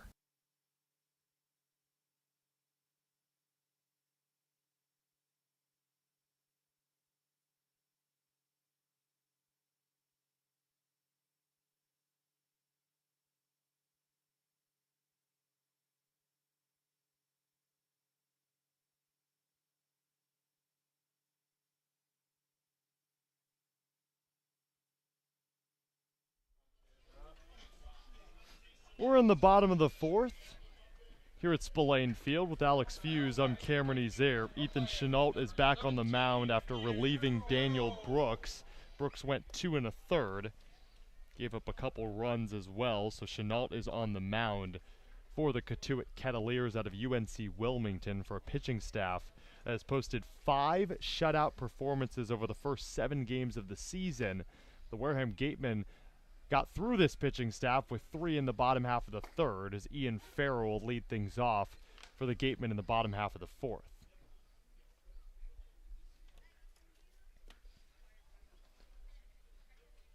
Farrell out of Florida Gulf Coast will be heading to Miami in the fall. Fastball outside, strike 2. Ian Farrell popped up to the third baseman Karros back in the second. Has a whole lot of pop in that bat. A single season record, 21 homers at Florida Gulf Coast this past spring. The 0-2 delivery, another fastball. Chenault was locating that outside corner, but Tim Carey says that's a ball that just missed. And for Ian Farrell, also a record 75 RBIs. That's a single season record at Florida Gulf Coast as well. 1 ball, 2 strikes. The count from Chenault. Or pitch outside. The count 2-2 to Ian Farrell, who struggled to hit most of this season. Did have a 2-hit performance last Thursday against the Hyannis Harbor Hawks. You know the bat's lively. You wonder if consistency will be added, but Chenault says otherwise. A breaking ball that freezes Ian Farrell for the first time today, and that's the second K delivered by Ethan Chenault. Yeah, Farrell at the plate, obviously struggling over the last few days. 0 for 5 Ks in yesterday's doubleheader, so I think he might be just pressing a little bit at the plate. Obviously, he wants to outperform. This is a great league to showcase your talents. Does so during batting practice, so just has to get something going here, and I believe he will soon. Yeah, well, the belief is actually in the pudding, as many would say the proof is in the pudding. During batting practice just a couple days ago, Alex, we watched Ian Farrell launch one to deep left field off the concession stand. Yeah, hit one deep into the bleachers today. Swung on the second pitch, seen from Hausinger, popped up to left, camping under it and making the grab is Cole. 2 away. Jack Hausinger is 0 for 2 on the day. To give way to Ty Evans, who made his Cape League debut yesterday against Chatham in Game 1 of the doubleheader. Failed to get a hit, so still looking for hit number 1 in the Young Cape season. Flew out to right back in the third. Obviously wants to make a quick impact here in the Cape League. Hopefully does so soon. Appeared in 35 games for the Gators in the spring. Ty Evans, one of 3 Florida players on the Gatemen. One of 2 that just arrived a couple days ago, Derek Fabian the other. The 0-1 delivery. Another check swing, he went for the second straight time. Behind the count 0-2 is Evans, who's 0 for 4 on the season. We already mentioned it. He's yet to pick up a hit here in the Cape. He's wrapped up his true freshman season. 2 away, the 0-2 delivery. Swing and a miss. Chenault with K number 3 on his short relief efforts so far. And we're through 4. Cotuit still leads Wareham by 1. Head to the top half of the 5th and see if Harvey Shapiro will send Matt Jasek out or if he'll go to the bullpen. You're listening and watching Wareham Gateman Baseball on the Gateman Baseball Network. Curry College is where you go to become anything you want.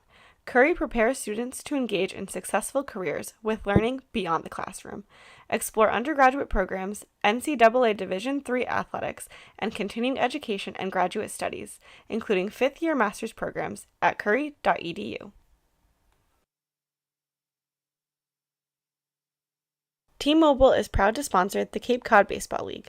T-Mobile believes that when small towns thrive, America thrives. That's why they're investing billions to bring fast, reliable, and affordable wireless service beyond the big cities to small towns across America. There's never been a better time to join T-Mobile. Visit T-Mobile.com/acrossamerica to find out more.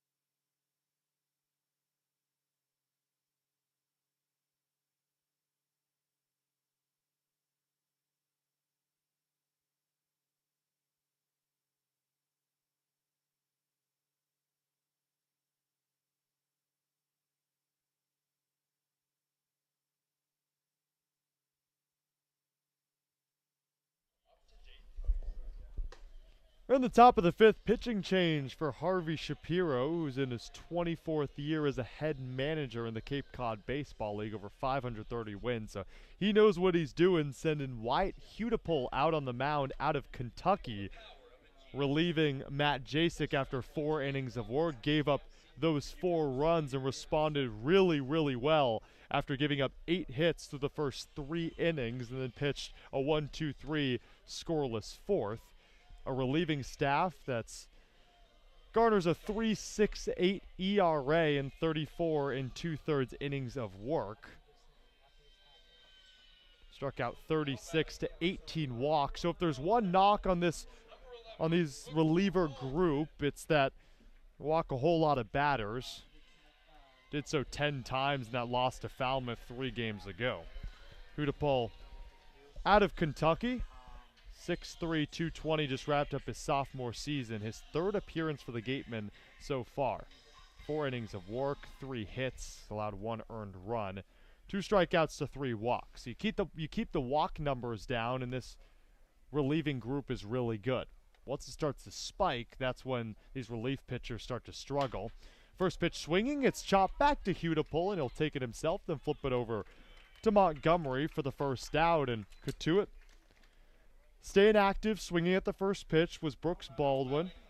He's now 0 for 3 on the day with a pair of Ks, and now a chop pitch to Hudipole on the mound. Now Chandler Simpson stands in. He's been the hottest hitter for this Cotuit team, not just today, but most of the season as well. Entered this game with a whopping .571 batting average and is 6 for 9 with a 2 for 2 performance in the early going today. Doubled in the first, singled in the third. Yeah, the new school age of baseball will tell you you don't want to put your best hitter in the 3-hole or in the leadoff spot. It's in the second spot in the lineup, and that's probably what led to Simpson being here today. Swings at the second pitch through the right side of the infield past the diving glove of Jack Hausinger, and the 3rd base hit of the day, the 7th of the summer for Chandler Simpson. And you talk about that new school era of baseball. Usually, you put your best hitter at the cleanup spot. You're used to the first 3 guys getting on base, and garnering some kind of offense. And then you have the cleanup hitter to do what is a custom, which is to clean things up. But Mike Roberts sticks Chandler Simpson at the 2nd spot, and it's proven wonders. He's 3 for 3 today. Zachary Cole stands in, and stealing second and sliding in safely is Chandler Simpson, and he didn't waste any time to get over to the second base bag as he's rubbing dirt out of his eyes. It was a good throw by Peter Burns over to second base, but the tag a bit late applied by Blake Wright. And Chandler Simpson, not just that .571 average entering this game, which has already spiked because of his 3 for 3 performance today. He's now up to a 700 hitter, which is unheard of, but it is the early going. It's a guy in Simpson that has now stole 4 bases this season, and a Cotuit team that leads the Cape League with over 25 stolen bags, and that's 20 more than the next team. The lefty stands in and takes that for ball 1 in Zachary Cole. The count is now 2-0. The runner in scoring position and 1 out in the top half of the 5th.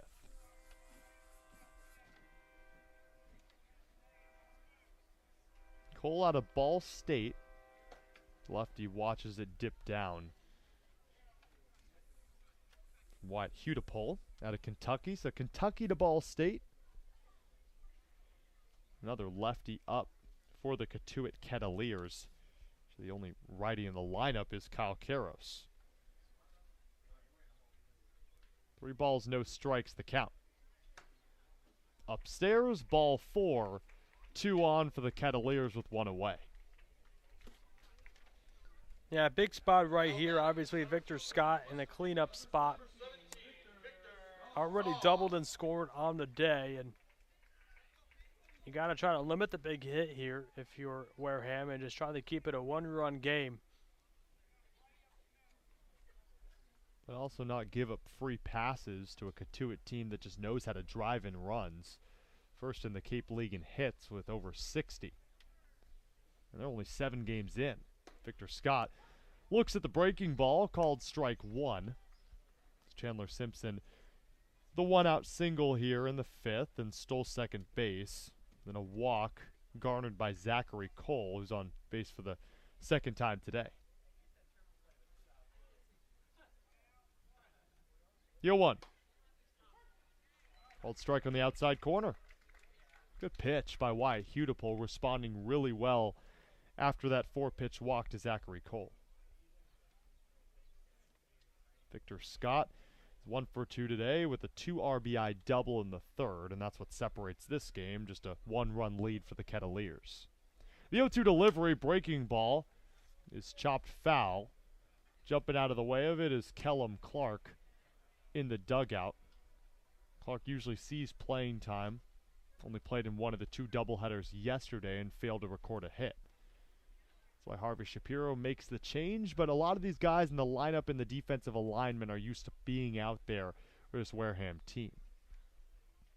Hudipole ahead of the count, 0-2, the delivery. Breaking ball just misses. So count 1-2. Yeah, good pitch there, just missing outside, and that's what you're looking for in a guy of Scott. Could have chased after that one, but just trying to work a good at-bat here and to continue this inning for the Kettleers. Dropped up his junior season, did Scott the second. The delivery, hard hit ball to the gap in right center. Moving over, making the grab is Farrow as he'll throw it in. And there's 2 away in the fifth. It's a good contact from Scott, but Farrow was in the right spot as he returns to right field for the first time in a couple games. It's also a benefit to have good defensive players out there. Ian Farrow was a designated hitter yesterday, but returns to right field, giving Kellum Clark a day off. Yeah, showing off the arm and right on the throw in there. Definitely has a plus arm in right field. So now the lefty Scott turns it over to the lefty Mickness, who's 1 for 2 with a single back in that third that had Cotuit scoring 4. Another hard hit ball off a bounce to Hausinger, but no, he actually grabbed it before it hit the carpet. And that'll be the third out of the fifth as the Kettleers strand 2, and that's now back-to-back offensive frames where Cotuit has failed to score a run. Big props to this pitching staff. We head to the bottom half of the fifth. Cotuit leads the Wareham Gatemen 4-3 on the Gatemen Baseball Network.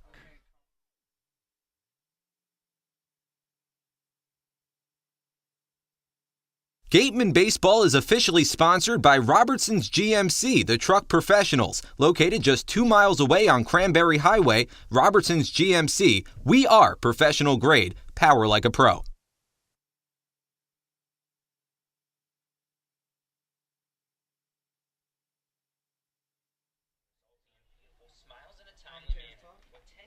We're in the bottom of the fifth, and now we welcome the third member of our team, Claire Foley, who's on the sidelines. Claire? Thanks, Cam. Earlier today, I had the pleasure of talking with Max Anderson.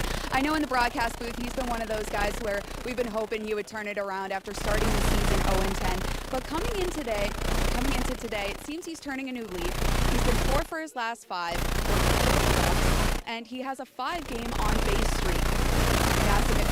Starting to get comfortable down here, and he says, yeah, it's tough coming here against some great competition, but you have to simplify it and get back to playing baseball. He said he's been working on developing his patience, which he said is not his greatest strength back at school in Nebraska, but clearly it's working for him since in his last at-bat, he started down 0-2, but worked a walk to bring in the Gatemen's first run of the game. Guys. Thanks so much. Yeah, Claire, thanks so much. Really appreciate it.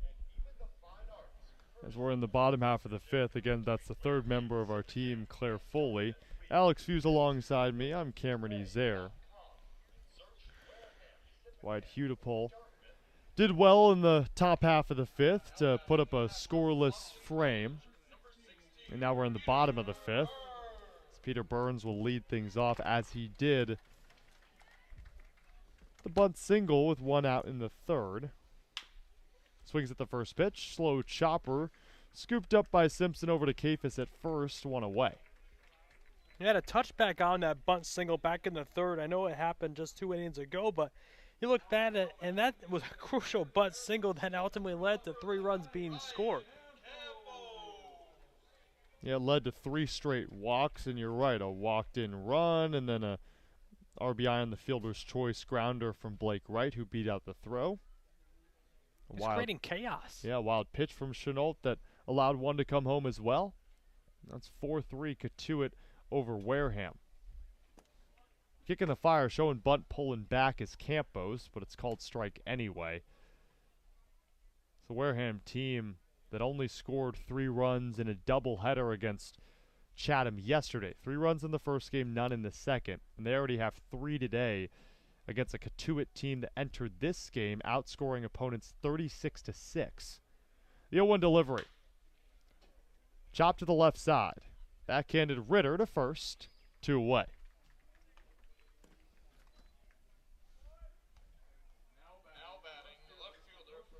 That'll give way to Hogan Windish, who's been on base twice today. He doubled in the first and walked in the third. Part of that 3-run third for the Gatemen that have had him on the doorstep ever since. Down by 1 to Cotuit.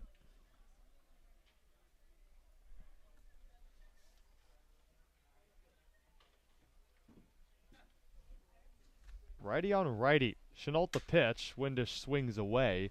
Foul down the third base line. Looked like he broke his bat on that one. The first swing of the day. And, you know, I haven't talked to Windish about whether his thoughts on breaking his bat or not, but after you break a bat that you already have a single in on the day, I think that usually frustrates the hitter. But it depends on everyone, I guess. Well, I mean, it's a guy in Hogan Windish that prior to the doubleheader yesterday utilized that bat to go on a 6-game hit streak. So, not much changes when you go from wooden bat to wooden bat. But, hey, it could be a superstitious type thing.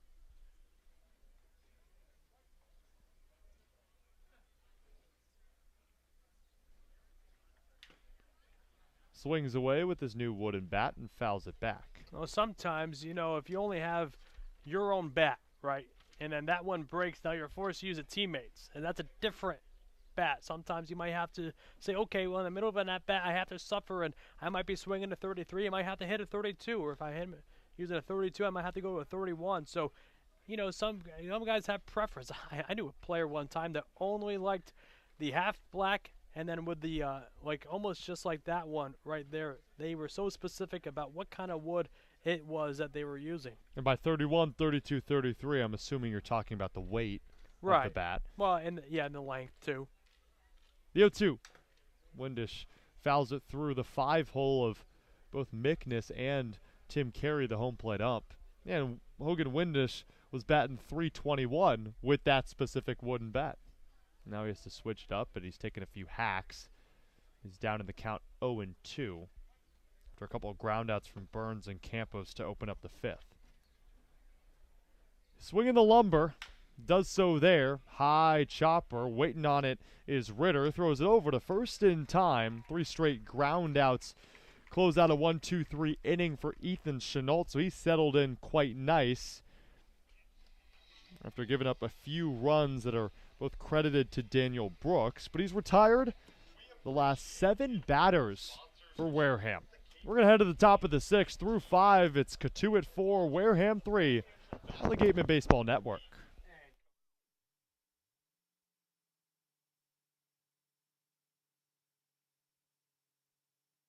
Need physical therapy?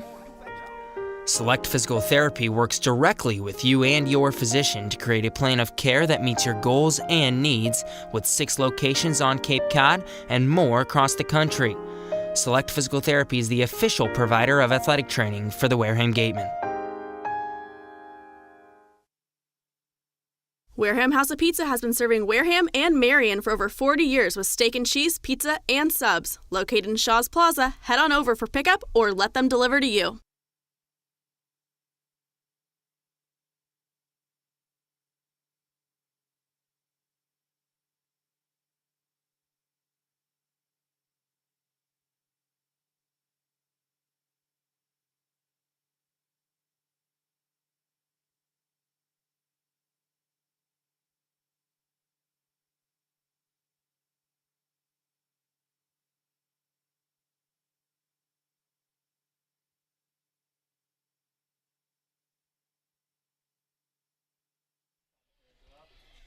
It's been a riveting matchup so far. We're through 5, and the Cotuit Kettleers 7-0 on the season have 4. The 3-4-1 Wareham Gatemen, riding a 3-game losing streak, have 3. So 1-run game here at Spillane Field with Alex Feuz.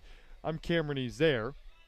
Stepping into the batter's box is Kyle Karros to lead things off. The righty, who's 1 for 2 on the day, singled back in the second, struck out looking in the third. Going up against Wyatt Hudipole out of Kentucky, who relieved Matt Jasek and did a good job, as Matt Jasek did in the fourth, by only giving up 1 hit. Stranded 2 base runners as well for a Cotuit team that's outscoring opponents now, with the updated statistics, 40-9. That's why they're 7-0. The 0-1 delivery, breaking ball, late hack from Karros, the third baseman, count 0-2, and Hudipole does that really well. If you can take out the free passes that he gives out to a lot of players here in the Cape and back at Kentucky, he's a really good pitcher, and how he mixes up his sequences as he lifts that one high does Karros into the glove of Ty Evans for the first out.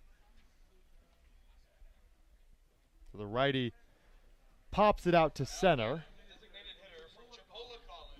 And now that gives way to Cameron Collier, who's also 1 for 2 on the day. He singled in the second and grounded out in the fourth. His third plate appearance, though. So you'll watch that one miss outside. Big story is Cameron Collier, 17 years old. He's in the lefty batter's box. The 1-0 called strike 1. Wipes off the dirt under his feet.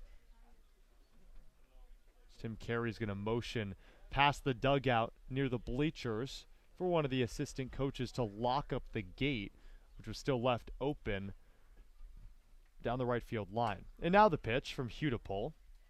That's a ball. So the count 2-1 from Wyatt Hudipole to Cameron Collier out of Chipola, a junior college that has allowed Cameron Collier to gain draft eligibility. A 2-1 pitch, misses high and outside.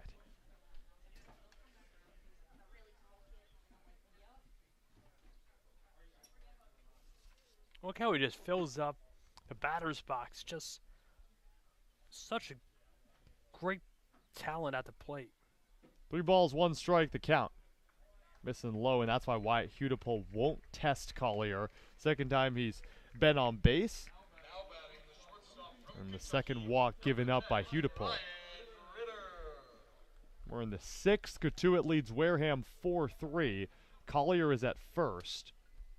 And it's a Cotuit team that has got a base runner on in all innings except the 4th. Now the righty Ryan Ritter stands in, one of 2 righties in this lefty-heavy lineup for the Cotuit Kettleers.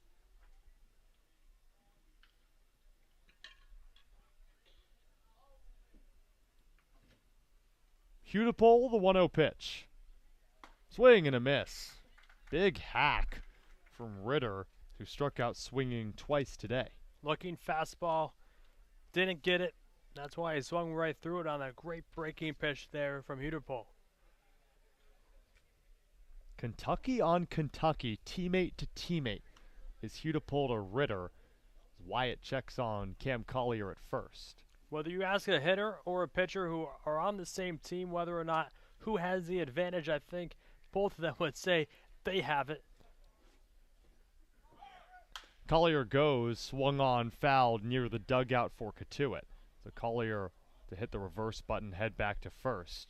Bragging rights maybe for one of these 2 Kentucky Wildcats to maybe go back in the fall and say that they're at the top of the pedestal in terms of who got the best of the other in the Cape League.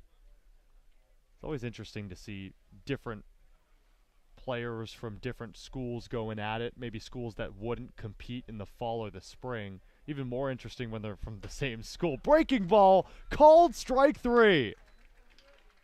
And Wyatt Hudipole strikes out his Kentucky teammate. And that's the first K of the day for Wyatt on the mound.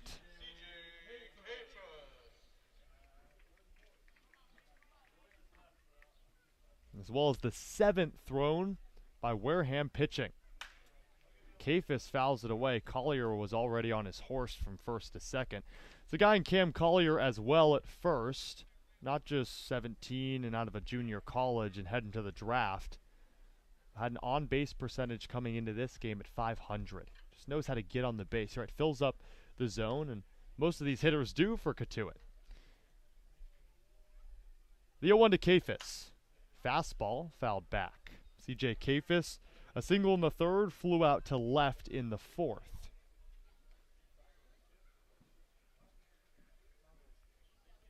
Every player in this lineup doesn't have the name Brooks Baldwin or Ryan Ritter. He's picked up a hit so far today. 2 away, 1 on, the 0-2 from Hudipole. Fastball, another one hit into foul territory. Anderson might have a chance as it, but he's going to watch it fly out of play.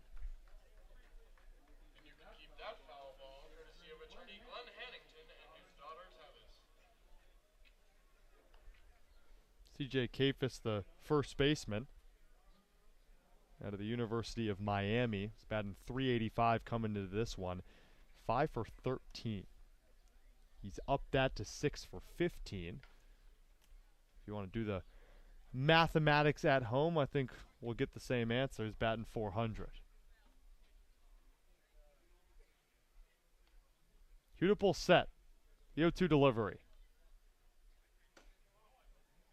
Oh, had a chance, but just missed inside. As Burns tried to frame it on that inside corner, but unable to do so. The count moves to 1-2. Tough pitch to take. You got to have full conviction that that one's going to stay inside and not be called strike 3. Now the 1-2, lifted into left field. Windish moves back, tracks it, makes the grab. 3 straight frames at Wareham. Didn't give up a run after giving up 4 in the third. And they've kept this Cotuit offense at bay, which you can't say for a lot of the Cape Cod Baseball League teams. We'll head to the bottom of the 6th. We'll see if Wareham can finally tie it or take the lead, or if Cotuit can do the same as Wareham's been doing on the mound. We'll head to the bottom of the 6th. It's 4-3 Cotuit over Wareham on the Gateman Baseball Network.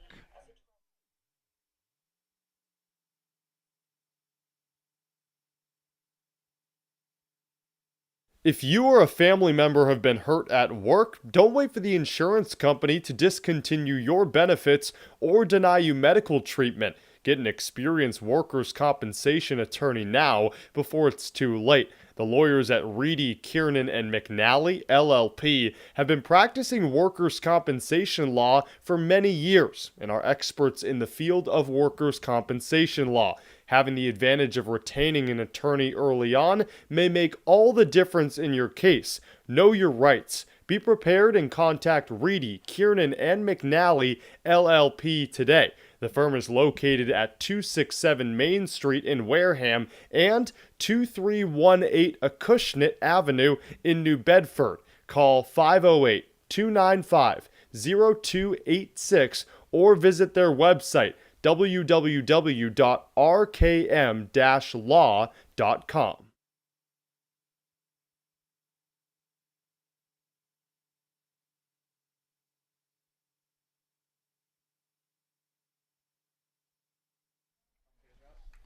Bottom of the 6th, Cotuit up on Wareham 4-3. 3-4-5 hitters in the lineup to face Ethan Chenault. Anderson grounded out into a double play in the first and walked in the third. That forced the hand of Mike Roberts to take Daniel Brooks, the starter pitcher for the Kettleers, out of the game and insert Ethan Chenault. It's the first time Anderson is going up against Chenault. Lifts one to right field, ranging to his left, making the snag is Baldwin. The first fly ball, elicited by Max Anderson, is caught on the run by Baldwin. It gives way to Blake Wright, who has an RBI after beating out a throw from short. That was back in the third, and the only inning of the game where both teams have scored. Cotuit 4 in the top half of the third, and Wareham responded with 3 of their own in the home half. Chenault delivers the pitch, fastball outside. Called strike 1. Yeah, just going back on Max Anderson, obviously struggling so far. Came into today hitting 137 right now, and you look at the BABIP of it. The ball's batted in play. Hard hit into the dugout, and a few gatemen had to lean back and make sure not to get hit by that one. Looks like everyone's okay. But Max Anderson's BABIP is about 50 points higher than his batting average. So obviously only has 3 strikeouts on the season. So I think the luck of Anderson will eventually turn around, and I think that's why Harvey Shapiro keeps him in that 3 spot in the lineup every single day. We're trying to be adamant about the fact that we're 8 games into the season. This is just 9 of 44. The 0-2 pitch, Blake Wright fouls it away on a breaking ball from Chenault. So a lot of room for Anderson to improve, especially after last season when he played for the Bourne Braves, and that was after he was named Big Ten Freshman of the Year. So a lot of success has followed Max Anderson, and you knew at one point maybe he'd fall back down to earth, but you also know that because he's garnered so much success that he might be back up to the mountaintop, and maybe just give him time here this summer. Right, I mean, but the high BABIP, right, that would even show that he is being successful, just not finding the batted balls in play are hit right at guys. I mean, you could have seen that double play back in the first inning was right at Kafis. You know, that's a play that could go either way. Right, swing and a miss. In the dirt, it's scooped up by the catcher Mickness over to first, so a drop strike, but corralled and thrown to first for the second out of the frame, which gives way to Torrin Montgomery. Blake Wright has also been really good on the offensive side as well. He had his 4-game hit streak ended in Game 2 of the doubleheader against Chatham, but has really come alive for someone that was so successful at Clemson this past spring, batting .348. That was third on the Tigers in batting average. He'll turn it over to another righty in Torrin Montgomery. Another player who started off the season slow, 0 for 6, and has really picked up the pace. Montgomery batting out of the 5-hole. Split time between first base and being a designated hitter. Was hit by a pitch in the second, struck out swinging to end the third. Called strike, count 1-1.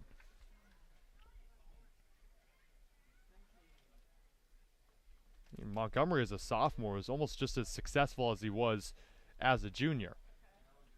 Batting close to 300, made 42 starts.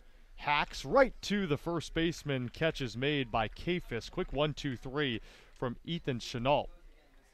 And after a fielder's choice ground out in the third that scored a run, and after a wild pitch, Ethan Chenault has come into this game and has retired 10 straight to keep the Gatemen scoreless ever since the third.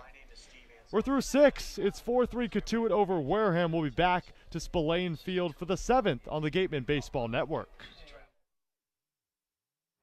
Whether it's life insurance to safeguard your loved ones, an umbrella policy to protect your teen driver, or making sure your home is covered from storm damage, Rogers Gray is there to guide you. Insurance is more than just a box to check. Trust Rogers Gray, a proud sponsor of the Cape Cod Baseball League.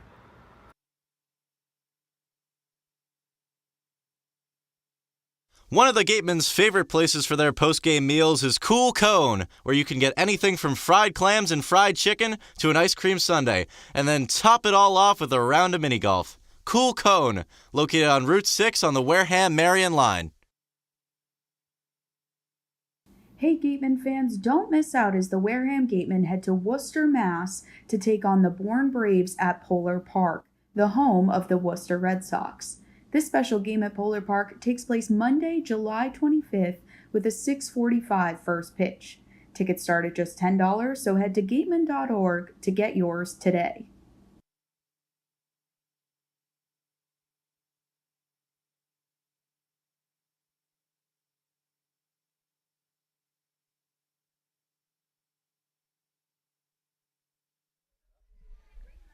We're in the 7th pitching change for the Wareham Gatemen here on the Gatemen Baseball Network. We're at Spillane Field, and Harvey Shapiro, like I mentioned, is making a pitching change. Wyatt Hudipole is out of the game after keeping a Cotuit team that's ransacked the entire league scoreless through 2 innings of work, relieving Matt Jasek, who gave up those 4 runs. Only 2 hits, only 1 hit allowed by Wyatt Hudipole, a few walks, but it faced all 9 batters and held Cotuit scoreless. As entering this game in the top half of the 7th for his Wareham Gateman debut is Bobby Alcock out of Gardner-Webb. He's one of the top 500 prospects nationally, rated as the number 7 overall prospect in Massachusetts and the state's number 4 right-handed pitcher out of prep school.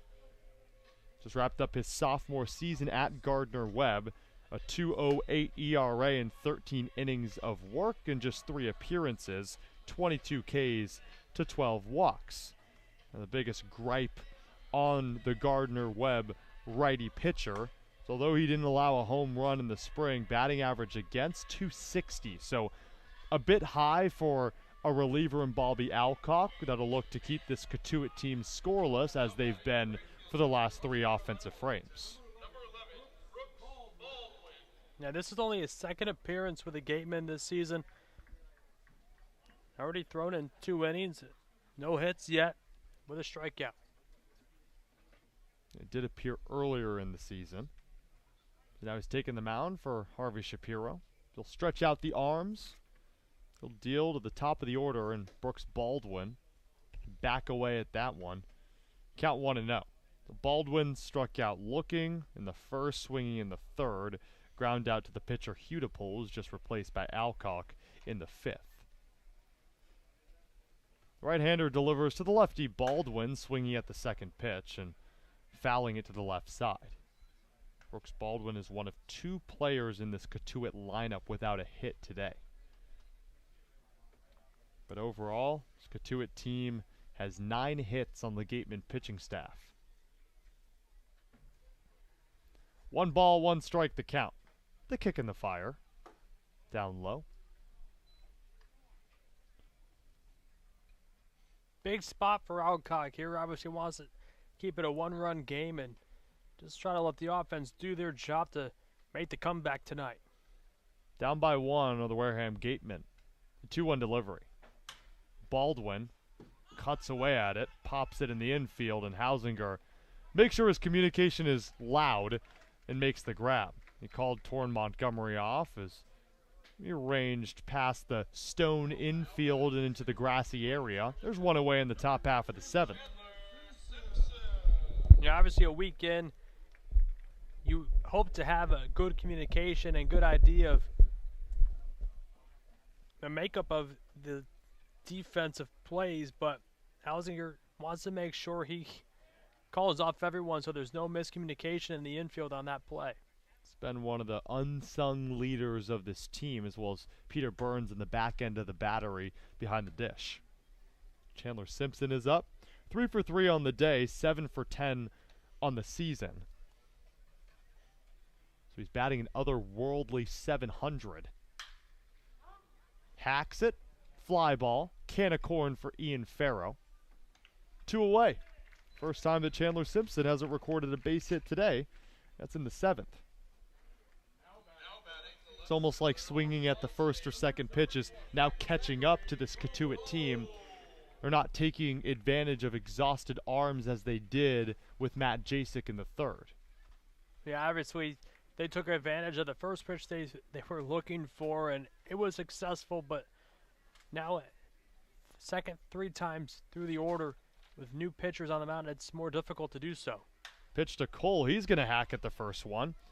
Ranging all the way from the shortstop position is right. His hat falls off. It's going to drop past the outstretched glove of Wrighton Windish. And was it fair? The third base umpire is holding his hand out. Standing at 2nd is Zachary Cole. He doesn't know what's going on. And now they're going to say it's a foul ball. Yeah, Rick Emerson was out there watching as that ball flooded down past the glove of Wright as well as Windish. And the only question was, did it find a way to land in fair territory? They're going to say no. So Cole's going to come back to the plate, and a little bit of an assist from one of his teammates. Going to put the bat standing up on home plate. As Cole will grab it by the knob, and we'll do it again. Yeah, it was definitely, it looked like a foul ball up here. Obviously, would have been a great play if Wright could have got there in time. Going to swing at the first pitch, grounder to right. Over to first. He got him. The outstretch of Torrin Montgomery proves to be the final out of the 7th. And still, Cotuit is runless since the 3rd, and Wareham still in it, down a run to a team that's 7-0, still without a loss in the Young Cape season. Right at the bottom of the 7th, we'll stretch here at Spillane Field, and after that, the Wareham offense will be back on, down 4-3 here on the Gateman Baseball Network.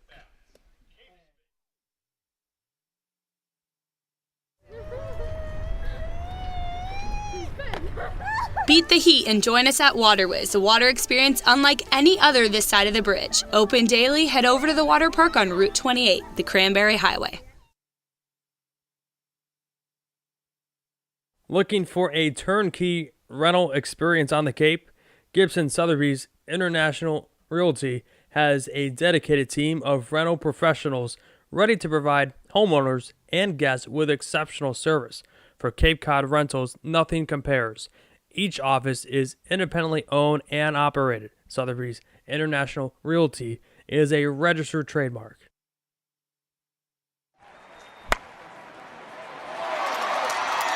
What's up, Gateman fans? Looking for Wareham jerseys, shirts, and hats? You can find all of that and more online at gateman.org/shop. Visit to get all your Gateman gear today.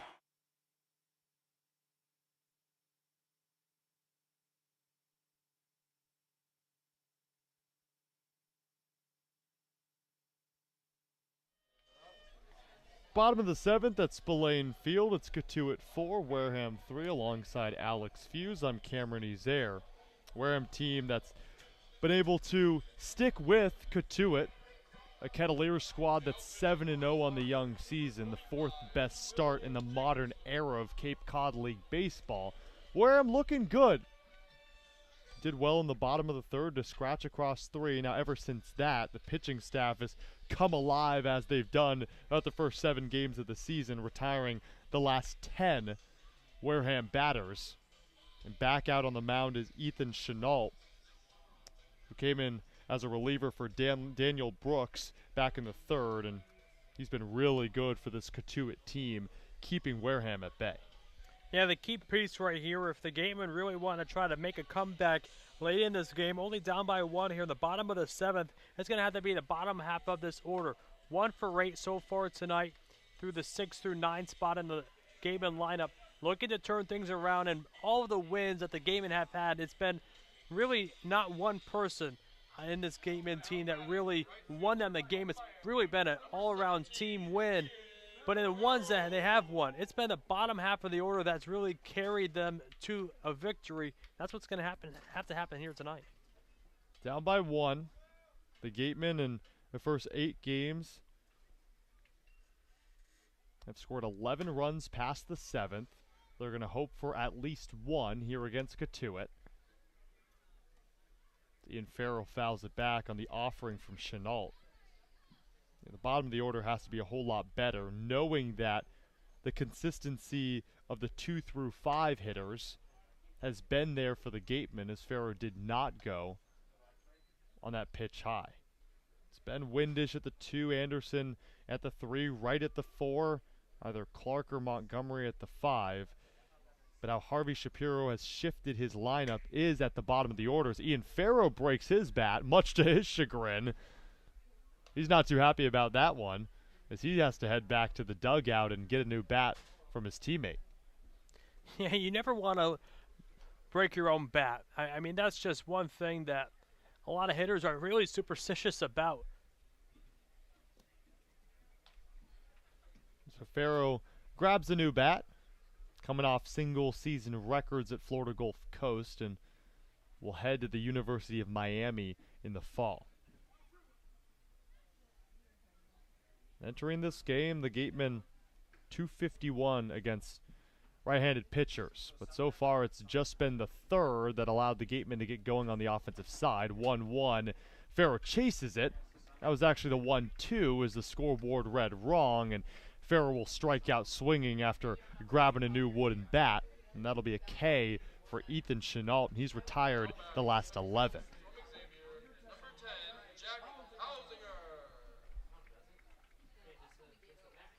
Has 5 strikeouts in a relief effort. Yeah, I mean, pure dominance coming out of the pen.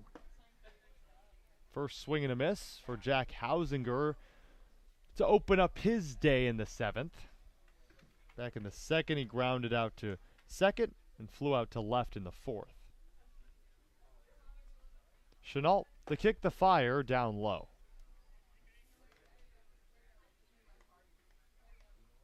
We're in the bottom of the 7th. Cotuit 4, Wareham 3. All 7 of those runs coming in the 3rd. Hausinger chokes up on the bat, looks at the 1-1, check swing, fouls it back.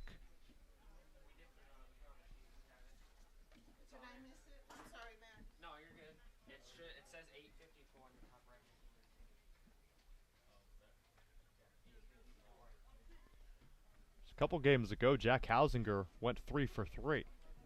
That was in the loss to Falmouth. Struggled to hit yesterday against Chatham in the first game of the doubleheader. Did not play in the second one. 1-2 pitch in the dirt to Hausinger. Good patience not swinging away on that fastball.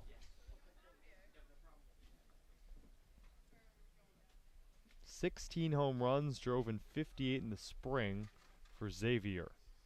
So has a good bat on his shoulders. The 2-2. Up the middle and through for Jack Hausinger. Maybe gets a new hit streak started after failing to pick up a hit against Chatham yesterday. Yeah, both the bullpen and dugout for the Gatemen cheering on Hausinger there. And what a big hit and a big spot down in the at-bat. Came back and won the battle. You might not believe it, but the 4-3 ball game with Cotuit leading Wareham. That's the first hit given up by Cotuit since the 3rd inning. The first hit given up by Ethan Chenault after retiring 11 straight. He'll check on Hausinger. Yeah, it's a 4-3 game, Cam, but being out hit the Gatemen 9-3. Obviously, the 3-walk 3rd inning is what really caused the Gatemen to sneak back into this game. First pitch, swing and a miss to Ty Evans, who's 0 for 2 today. It's been the story of the last day or so for the Wareham Gatemen. Only mustered 7 hits through 14 total innings in a doubleheader against Chatham. And prior to that, it's a team that mustered 35 hits in the previous 3 games. So an all-time high and then fell off a bit in that doubleheader. A grounder to short over to second for 1 to first off a bounce, but Evans will beat out the throw as that one motioned Kafis off the bag. So fielder's choice ground out that gets Hausinger out at second. Still a runner on for the Wareham Gatemen, meaning that the tying runner is still at first. It's a Gatemen team that doesn't steal a lot of bases, so you wonder if Harvey Shapiro might send a guy like Ty Evans, knowing the situation they're in where they've struggled to hit, only 3 hits on the day, and having a runner in scoring position would change a lot. And that's why Chenault will check on the runner at first. Yeah, it'd be a tough call. You could look at it either way, but you also don't want to run into it out here so late in the game. You need base runners, obviously. You're just going to try to be as smart as you can on the base pass to try to put your team in the best position to win. And Wareham not known for stealing bases. It's part of that old school Harvey Shapiro approach. Only 1 stolen base this season. And that came yesterday in the first game of the doubleheader against Chatham. It's probably that, but also a lot of players don't want to steal on this stone dust infield. You know, we talked about it before the game. The stone dust infield, it actually makes it tougher for these players. You slide, a lot of the times it could tear your pants or even your jersey. The wear and tear on this stone dust is a little more than they're used to on dirt. 2 balls, no strikes with 2 away and 1 on. fly ball to left. It's staying in fair territory. Cole gets under it, makes the grab. So after the first base hit since the third for the Gatemen, that runner is stranded after a fielder's choice ground out, and we head to the 8th with Cotuit still leading Wareham 4-3 here at Spillane Field. We'll be back for more Wareham Gatemen baseball after this on the Gatemen Baseball Network.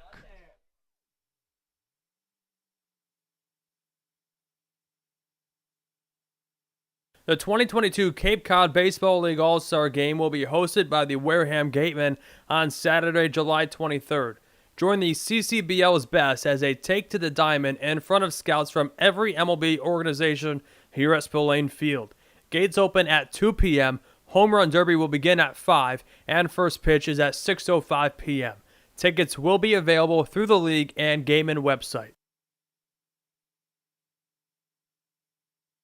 Cape Cod Coca-Cola thanks you for supporting the Cape Cod Baseball League and for refreshing yourself with ice-cold Coca-Cola products. We offer over 400 different beverage choices on Cape Cod to quench every thirst, and more than 150 of those are low or no-calorie options.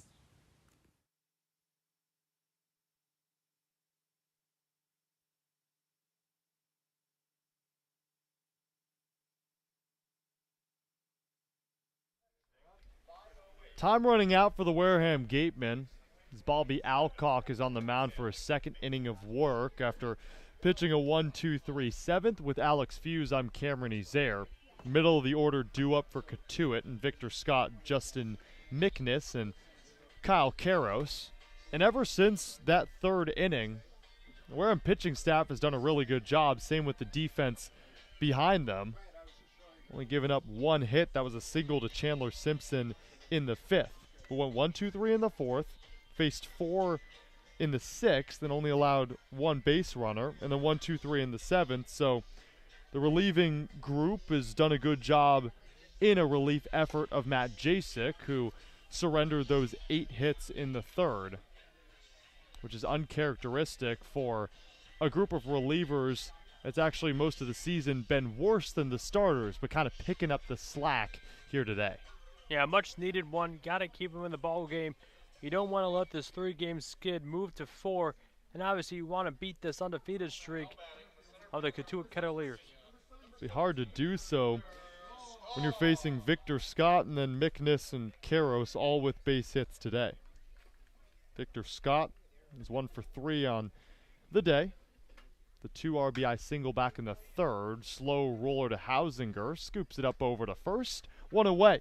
So Cotuit is not veering away off the beaten path of swinging at the first or second pitch. I wish we had advanced analytics, or I wish I tracked it from the start to see how many they've swung on at the first and second pitch, but I'd argue over 90%.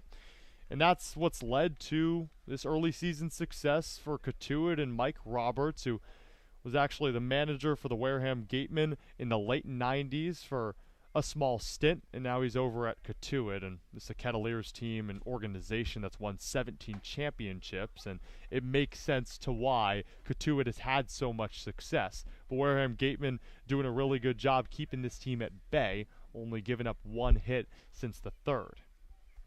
So now the deal to Justin Mickness, the lefty. Good heater upstairs. His velocity down the pipe for Bobby Alcock.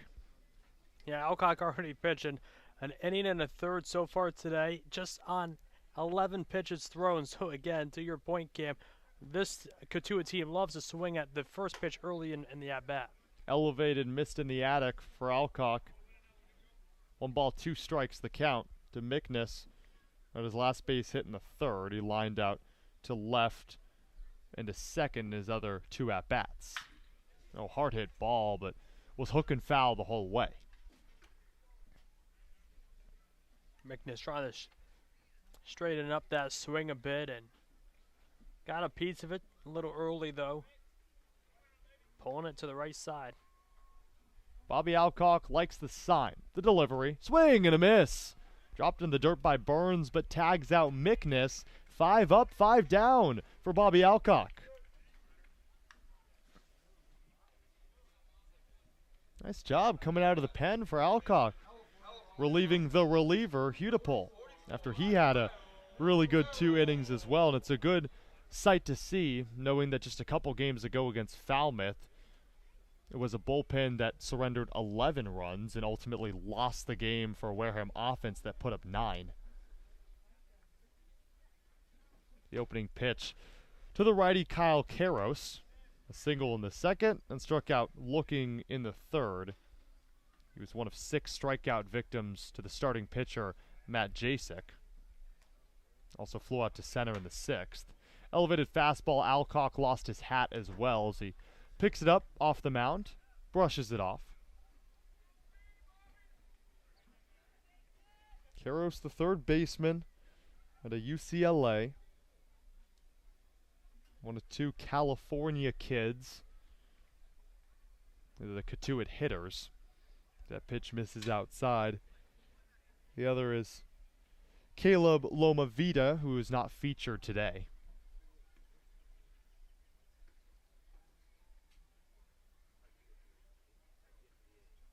Three balls, no strikes, the count. Alcock has went 5 up, 5 down. Will walk his first batter and allow the first player he faces on base. So Karros gets the first for the second time today. Yeah, Burns tried to pull that one in. Stuck outside. It looks like Alcock went fastball, but just missed. Burns tried to bring it back in the zone, but didn't go his way, and now a big spot for Collier right here. He's used to facing big spots.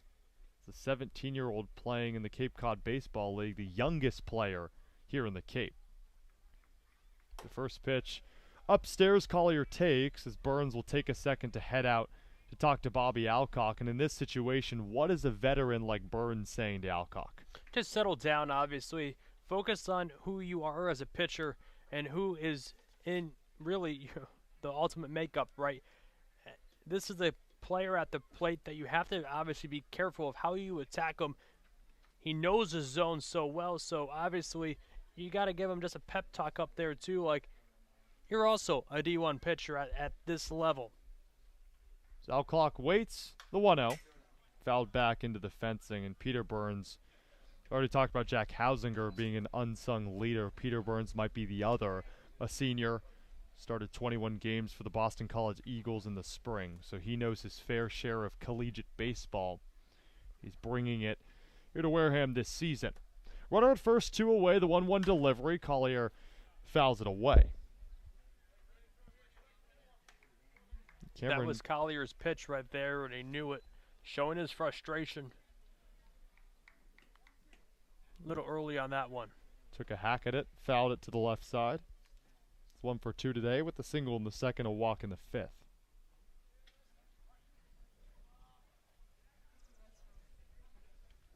Runner at first is Karros off a walk. Inside, and you're right, just the approach of Collier. Knew that pitch was inside prior to it even passing the halfway mark between the mound and home and jumped out of the way.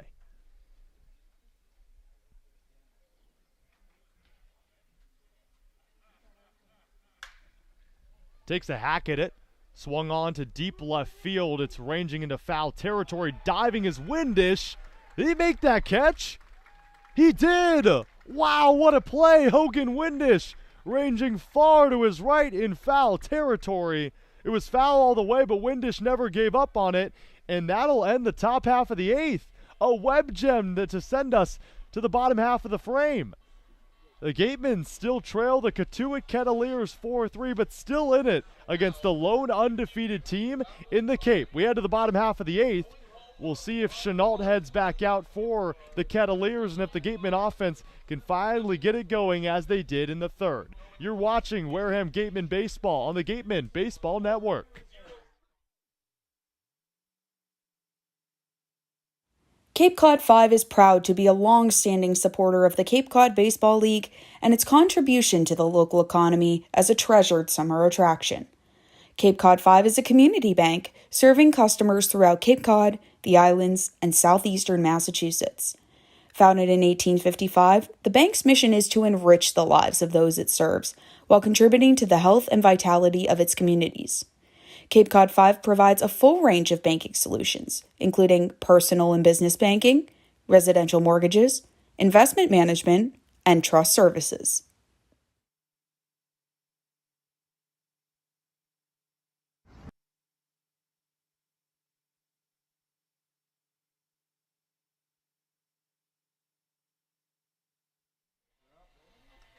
Bottom of the 8th, a beautiful Spillane field. No clouds in the sky on a gorgeous Tuesday here on the Cape.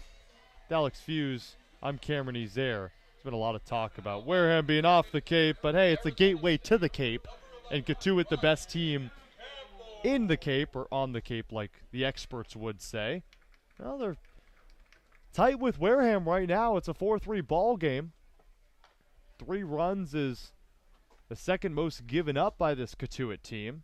They've posted 5 shutouts so far this season.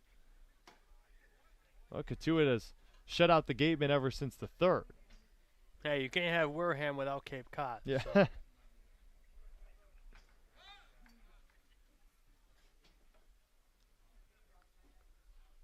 Time is called. The umpire's looking to the left side.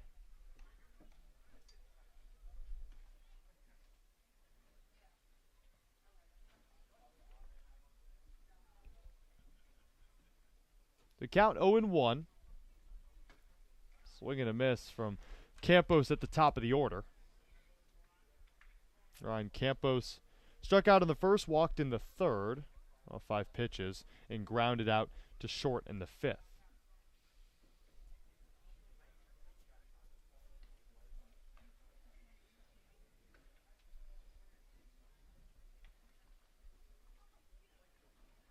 Here's the 0-2 delivery.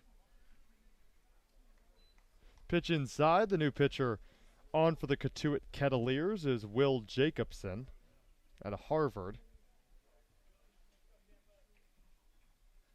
Jacobson his second outing here this summer.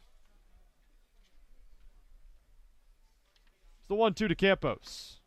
Off speed, misses outside.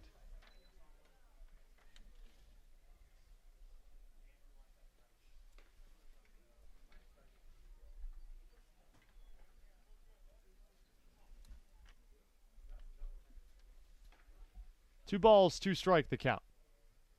The delivery in the dirt. Ryan Campos stands in. Without a hit today.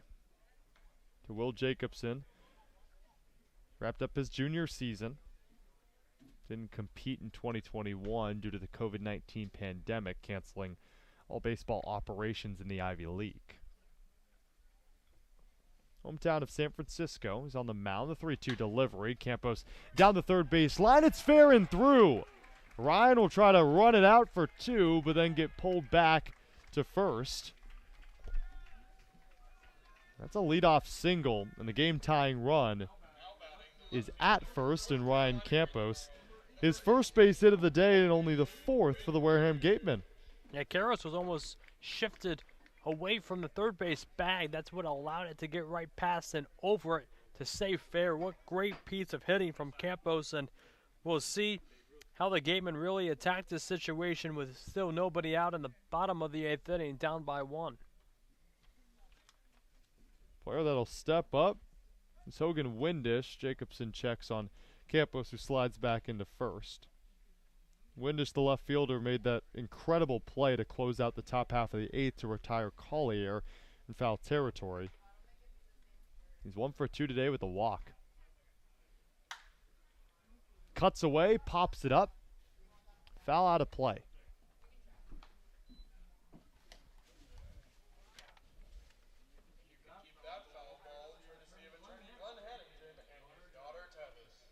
Player in Hogan Windish that entering this game. Well, the Gatemen in batting average at .321. He followed it up with a double back in the first. But was thrown out via a double play. Hasn't been on base since the 3rd. Pitch misses. Count 1-1. Really, no Gateman has been on base since the 3rd. It's a good point you make there. Only 3 guys. 1 in the 7th. And since then, it's really been the pitching show for Cotuit. Jacobson again checking on Campos at first. It's interesting because it's a Gateman team that's only stolen one base on the season, and that was in Game 1 of yesterday's loss to Chatham. But hey, you think about a situation here in which the Gateman can move a runner in scoring position, and Cotuit wants to really make sure breaking ball Windish slaps through it. So the count 1-2 to Hogan Windish out of UNC Greensboro. He's known for his hitting ability, the 23-year-old is.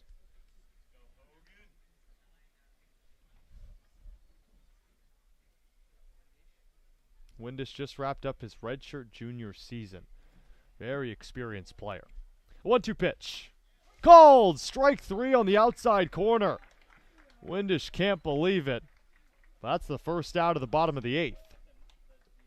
A pitch that looked outside, but again, at a 1-2 count, kind of tough to take that one. But I can sympathize with the frustration from Windish there. Big strikeout, though. Yeah, huge for Will Jacobson.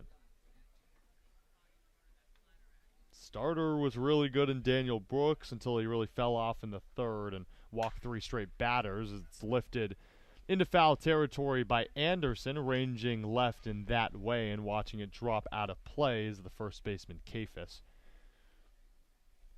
Yeah, so Brooks pitched 2 1/3, fell off toward the back end after walking 3 straight batters and gave up a single to Peter Burns. But ever since then, Ethan Chenault, Will Jacobson have carried the load and have kept the Gatemen off the base paths.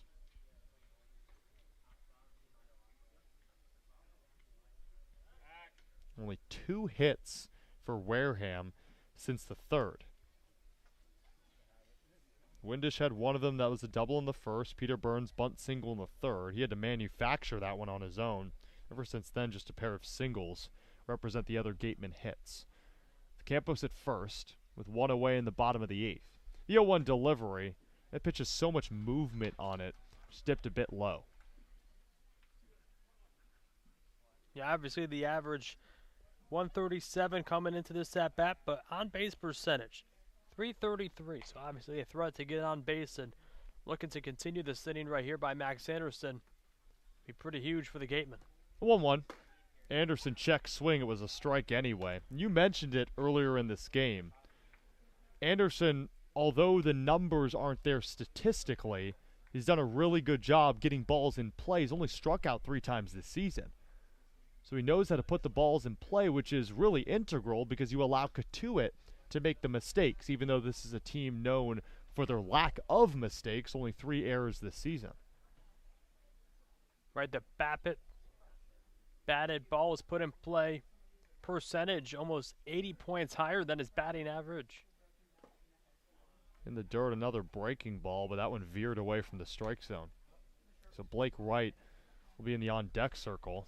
There's 1 away. The game-tying run is at first, with Wareham trailing Cotuit 4-3. In the first 3 games, the team offense 128, but the BABIP, again, a 70-point difference during that span, which led to believe just bad luck on their side, and that did turn around for them. 2-2 is popped up in foul territory, ranging to his left, unable to even get close to its Baldwin, but he did give it chase. Getting the ball in play is a staple of this Wareham team. You mentioned the 128 through the first 3 games, and I know we were talking about it off the broadcast, saying, okay, will that translate into a good batting average? And it did, 313 over the next 3 games. That kind of fell off a bit in that doubleheader loss to Chatham. The ball's in play, still apparent for this Wareham team. Anderson hard hit, 1 hopper, short to second, 6-4, and not 3. The first baseman dropped it, did Kafis. He had to range off the bag. It's a fielder's choice ground out, and another failed double play for this Cotuit team. The flip from Ritter to Simpson has been good, but Simpson hasn't been able to control that second enough to get it over to Kafis without a hop, and CJ has dropped a couple. So it keeps this frame alive for the Wareham Gatemen, handing it off to Blake Wright, who had a 2-run home run in Game 1 of the doubleheader against Chatham. Yes, it was a loss, but that was just the second home run of the Gateman season. Jacobson looks to check off the runner at first, and it's a balk. Rick Emerson calls it a balk, and Mike Roberts hates the call. Does the field manager for Cotuit. Tim Carey's going to head off home plate and call an umpire meeting. Heading to second is Max Anderson. Yeah, Will Jacobson didn't release the ball over to first, and he did move his back foot, and he almost tried to play it off by not releasing it. Just telling Rick Emerson right now that it was almost like a lazy try of a throw over to first, but Emerson is going to talk him off and say, no, you balked, and that'll put Anderson in scoring position. That kind of just understanding what exactly he did to lead to this decision. I've never seen a balk call overturned. The umpire truly believes to what he saw, and to his advantage point, I don't think any other umpire could overturn it anyways. I think that what Mike Roberts is saying, and of course you don't want to speculate, but the ball wasn't thrown over to first, and it was almost like Will Jacobson stepped off the rubber. As Carey, the home plate umpire, is going to give a talking to Mike Roberts. And now Harvey Shapiro getting into this too. Yeah, Harvey's wondering, okay, can this stop? He's just laughing it off as the third base coach. And Tim Carey is still giving a talking to Mike Roberts. Yeah, so Mike Roberts is saying that Will Jacobson was never on the rubber, which means it couldn't have been a balk, because to be a balk, you have to be on the rubber and improperly lift a foot off of it. But no, Emerson was watching his back foot and said he was on that wipe strike. So now 2 away for Blake Wright with a runner in scoring position. Haven't seen this often in this game. Breaking ball misses inside. So instead of Wareham having to try to steal a base for just the second time this season, they're going to put a runner at second off a mistake by the Cotuit pitcher, Will Jacobson. Yeah, and in a close game, you never want to upstage an umpire because those close calls could go the other way. The 1-0 delivery. Down low. The old school minds of the game of baseball always tell you want to make friends with the umpire because in a close decision, either in a close pitch at the plate or in a close call at the base, they're tending to make those calls the ones that are nice to them. You never want to upstage an umpire and get them on your bad side. The 2-0 delivery, fastball called strike one. Obviously, they have to be impartial to the game of play, but in those close decisions, they always remember, hey, you upstaged me and made me look bad. Now it's my turn. Yeah, playing devil's advocate, I don't think any field manager wants to upset their players and not stand up for them. I also think it's a show of, okay, I'm your manager and I'm here for you. The 2-1 pitch, swing and a miss from Blake Wright. Called strike two.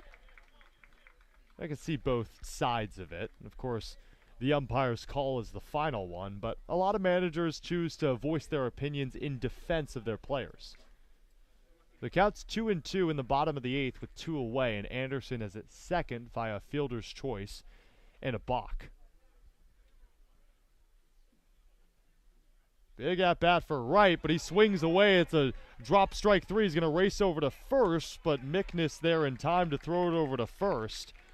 So that balk argument is nullified by a strikeout for Will Jacobson, the third of his outing. And we'll head to the top of the 9th with the Wareham Gatemen trailing the Cotuit Cavaliers 4-3. And the defense keeping out a 1-run deficit. We'll see here at Spillane Field after the break. You're watching Wareham Gatemen Baseball on the Gatemen Baseball Network.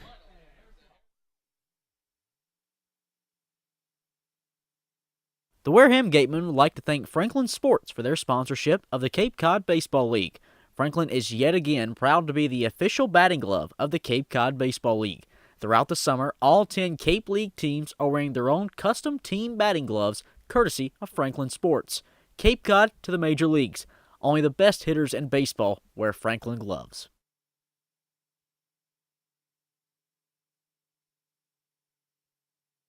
As a proud sponsor of the Cape Cod Baseball League, the Mass State Lottery is celebrating the games we love playing. From the baseball diamond to the many lottery games that help support all 351 cities and towns across the Commonwealth. So here's to 50 years of winning and 50 more.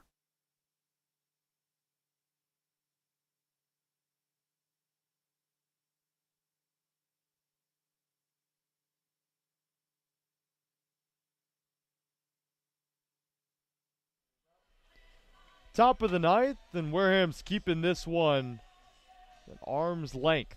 It's 4-3 Cotuit, leading Wareham here at Spillane Field alongside Alex Feuz. I'm Cameron Ezeir. We've witnessed a great game on the pitching end ever since the third.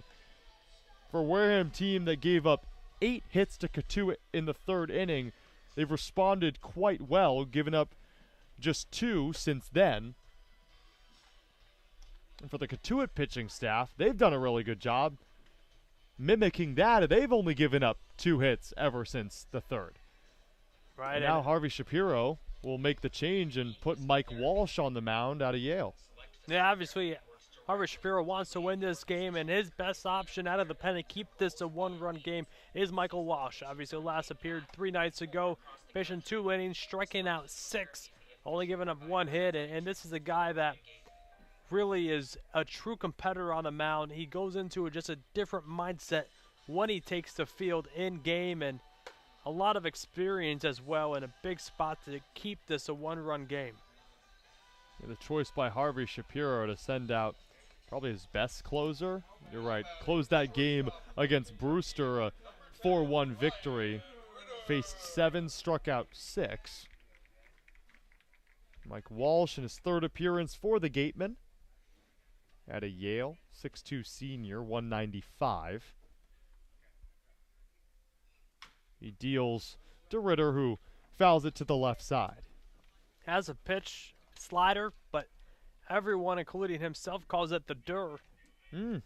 Interesting. Sweeps right off the plate, and it's just almost absolutely unhittable. The Dur. What a nickname. Of course, you just take the sly part out of it, but see how many throws in maybe the short outing in the top of the ninth goes with it there. The Dur misses low. Yeah, I went down to the bullpen. Haven't met Michael Walsh before this time, and I just said, I'm looking for the guy that throws the Dur. And the whole bullpen laughed, and Walsh says, that's not me. And he pointed to one of the other arms in the pen, and finally he's admitted it was him that throws that Dur. A goofster. That one's clocked to deep left field. Windish will just look at it. It is gone. A shot for Ryan Ritter out to left, and the 8-hole hitter puts Cotuit up 5-3. Well, baseball's so unpredictable, and obviously sometimes you make that mistake pitch, and that was Walsh's right there. You never see that kind of contact. We haven't seen it this year off Walsh, but a big spot and a huge insurance run here in the top of the ninth to put an undefeated team up by 2 here in the top of the ninth. One of the 3rd hits surrendered from Michael Walsh, and 3 innings of work didn't give up more than 2 hits. His first earned run as well. Absolutely hammered out of the park by Ryan Ritter for a Cotuit team that now is 2nd in the Cape League, standing alone with 6 homers. And only the 2nd hit for Cotuit since the 3rd inning. And that one's not coming back, as the Dur misses outside from Mike Walsh. So he's dealing to C.J. Kafis in the 9-hole. Kafis upped his batting average by 68 points over a year at the University of Miami. So he watches that ball miss outside. 3 balls, 1 strike the count. Cotuit 5, Wareham 3. Fouled back, count moves full. Yeah, obviously Walsh showing that he really can't get a good grip on the ball here, and fell behind 3-1, battling back, working it full now, but you can see just trying to get a better feel of the baseball. Slider in there, calls the Dur for a reason, and C.J. Kafis goes down swinging for the first time today.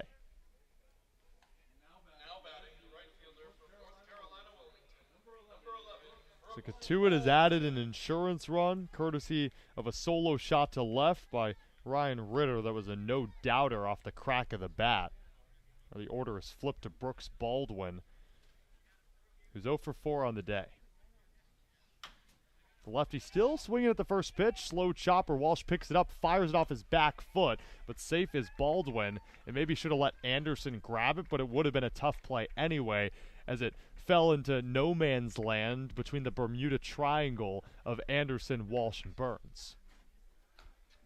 Yeah, Anderson was playing back a little bit on that one. It was definitely a tough call to say who should have got it. I think it was definitely between Anderson and Walsh. Walsh ultimately making the throw down, but Baldwin has, some of the most speed on the base pass in this Cotuit lineup.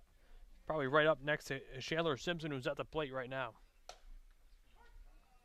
Called strike one on Simpson, who's 3 for 4 on the day. Brooks Baldwin leads this team in stolen bags with 6. He's never been caught stealing either. Lefty stands in Simpson. Walsh will check on Baldwin. Makes sense. Like I mentioned, the 6 stolen bags for a Cotuit team that stole over 20. No other team in the Cape even has over 10. And Baldwin will go. The ball gets away from Burns, so Baldwin might have a chance to go first to third. Burns picks it up, fires it over to Anderson, who tags him in time and got him. Bit antsy was Brooks Baldwin. He got to second easily off a ball that got past Peter Burns behind the dish, but then tried to take off to third, and we didn't think about it enough because Burns was already to the backstop, picked it up, and that's when Baldwin took off. So Anderson tags him out. There's 2 away in the top of the 9th. Yeah, Baldwin almost hesitated a little bit when he crossed the second base bag. That could have been the deciding factor and what led to just not a huge gap in between. It was pretty sure that he was going to be out at third. Almost gets the feet of Chandler Simpson. So the count moves to 2-1. For a guy in Michael Walsh, through 3 innings of work and 2 appearances, gave up 2 hits. He's already given up 2 hits today, but he's cleared the base paths, courtesy of a great throw from Peter Burns. Well, it looked like it got the outside of the plate, but Tim Carey doesn't say so, so the count 3-1 in favor of Simpson.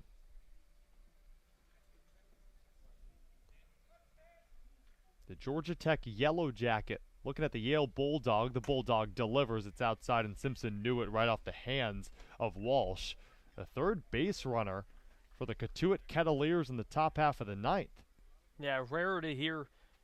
Just Walsh, I don't think, has his usual command out of the pen, and a must-needed spot, too.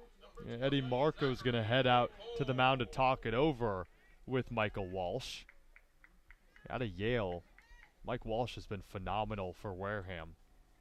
And although with a small sample size, he's been considered the best closer on this team, which is why Harvey Shapiro sent him out there to try to keep this deficit at 1. A solo shot to lead off the 9th from Ryan Ritter changed that. It's 5-3 Cotuit over Wareham, the top half of the 9th. Cotuit, well on its way to an 8-0 start to the season. Mike Walsh can keep this deficit at 2. It gives Wareham a chance, although the Gatemen haven't scored since the 3rd and have only mustered up 2 hits since then. So now brushing off the plate is Zachary Cole. Another lefty. 7 out of the 9 in this lineup for Cotuit have been lefties. There's that Durr. Miss is low, and Alex, you're shaking your head. That one looked like it might have clipped the bottom of the zone. Yeah, but either way, Tim Carey will say no to that one. The count's 1-0, and Cotuit was aggressive with Baldwin, letting him go, but staying at first after that strike goes down the middle for Michael Walsh. It's Chandler Simpson, who was walked in the last plate appearance.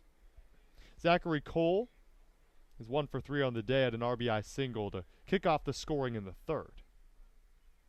The 1-1. Another strike on that outer half.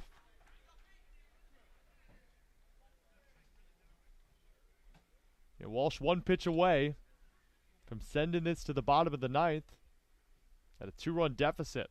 Looks off the runner at first, Simpson. The 1-2 delivery. Slider misses down. Now Deuce is wild, Alex. In the top of the 9th, you expecting another off speed, or you think Walsh goes heater? I think he goes off speed. It's his go-to pitch. 2 balls, 2 strikes, the count. Goes off speed, and it hit Zachary Cole. It looked like he got out of the way of it. but his little shuffle backwards didn't stop the path of the ball on that slider. He guessed it right, but didn't guess that it would go into the hitter Cole, as he's on base for the third time today. But more importantly, Cotuit has a runner in scoring position at second, and with 2 on for the cleanup hitter Victor Scott. That's dangerous territory for Mike Walsh and company. Just want to give the Gatemen a chance in the bottom half of the ninth.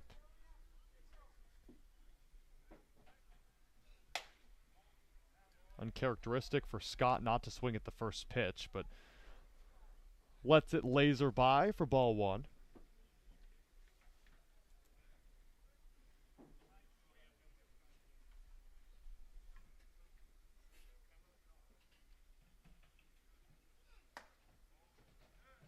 He's trying to locate that outside corner, and home plate umpire Tim Carey's not giving it to him. Yeah, Walsh obviously struggling. This is not the Michael Walsh we've seen so far this season. Just really can't find his own groove on the mound, and it seems like he's struggling to get the good grip on the baseball. It misses high, and you're right. It's showing in the stats as well. 23 pitches thrown here in the ninth. 14 of them have been balls, only 9 strikes. For a closer that's known for his strikeout ability. 7 Ks on the summer. Finally gets the call on the outside corner. The count 3-1. So Cole's at first after a hit by pitch, which moved over Chandler Simpson, who was walked. Luckily for the Gatemen, Brooks Baldwin was thrown out at third. Going to be a bit too aggressive. But still a run across for Cotuit in the top of the ninth. Swing and a miss. There's that slider. Filthy on the inside. The count full. So good job by Mike Walsh. You're right, not having his best stuff, but returns after going down to the count 3-0 to challenge Victor Scott on this payoff. The runners will be off. Any hard-hit ball will most likely score 1, maybe 2. Here's the payoff pitch. It's called! Strike 3! Upstairs. And the Wareham Gatemen get out of the top of the ninth, allowing Cotuit to just score 1. That could be a huge spot as we head to the bottom of the ninth. To finish off this game, it's Cotuit 5, Wareham 3. We'll see if the Wareham offense can hand Cotuit loss number 1 on the season, but they'll need at least 2 runs to say that they did just that. So we're going to head to the final frame here at Spillane. It's 5-3 Cotuit over Wareham. You're watching Wareham Gateman Baseball on the Gateman Baseball Network. Finding a good personal injury attorney is very difficult. If you or your family member have been involved in an accident, hurt at work, suffered a slip and fall, or have been injured due to negligence of someone else, contact the lawyers at Reedy, Kiernan, and McNally, LLP today. They are experienced trial attorneys who practice in all of the courts in the Commonwealth. The firm has been recognized by Best Lawyers in America for outstanding legal representation. Contact Reedy, Kiernan, and McNally, LLP today. The firm is located at 267 Main Street in Wareham and 2318 Acushnet Avenue in New Bedford. Call 508-295-0286 or visit their website www.rkm-law.com.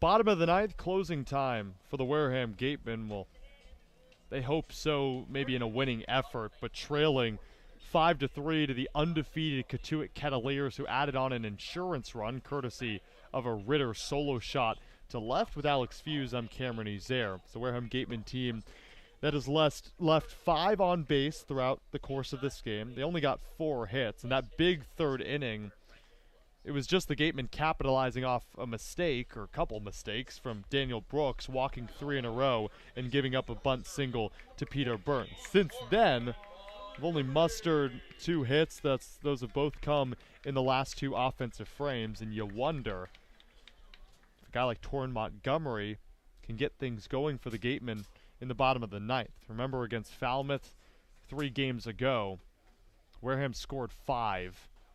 Comeback effort fell short, but still did put up a crooked number in the bottom of the 9th.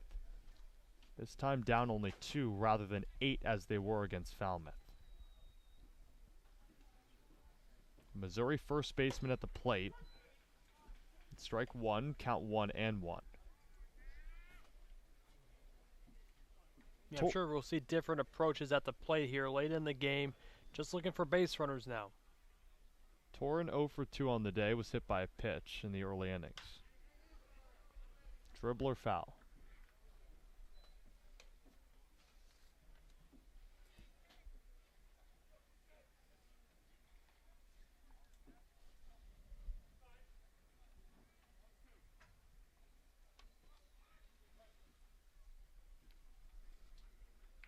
One-two pitch from Jacobson. Breaking ball misses up.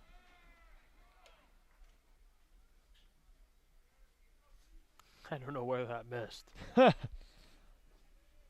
it was just a plane over the plate. Just giving Tim Carey the benefit of the doubt. Yeah, the Cotuit dugout believed that was a strike just by the sounds that emerged from it. The 2-2. Montgomery hacks away. It's dropped in the dirt, but Mickness throws it over to first, and the Gatemen are down to their final 2 outs. The offense hasn't been there. That's why Harvey Shapiro will send out a pinch hitter in Kellum Clark. Clark out of Mississippi State. He pinch hit in the 7th inning against Chatham in Game 1 of the doubleheader. Struck out in that one. Was 0 for 1 with a walk in Game 2 of the doubleheader in which he started. Against right-handed pitchers entering this game batting .200. Only 3 hits in 15 ABs. Yeah, the strikeout been the bugadoo today. It was in Game 1 against Chatham, where Gateman struck out 14 times. That was the season high. Clark stands in, takes the opening pitch for a strike on the outer half.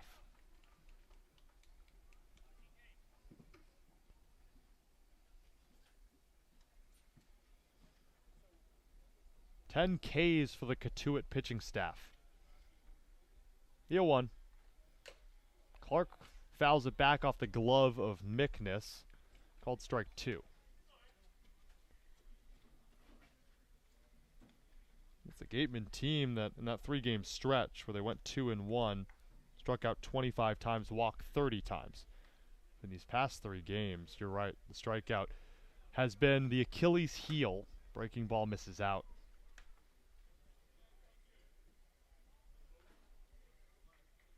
And Will Jacobson on the mound has 4 of them.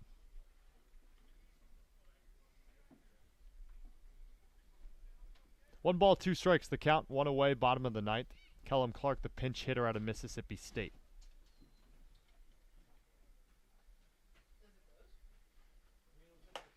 Called, strike 3 on the outer half.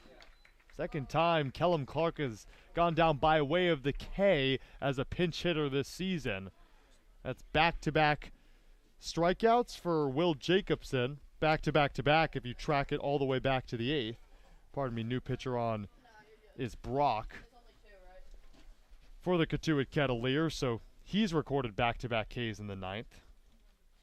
It's that's TJ Brock out of Ohio State. So Will Jacobson ended the 8th with a K. Yeah, pardon me on that one, as the new pitcher is TJ Brock, the righty, 6'1", 205 out of Ohio State. In his 3rd game for the Cavaliers this summer.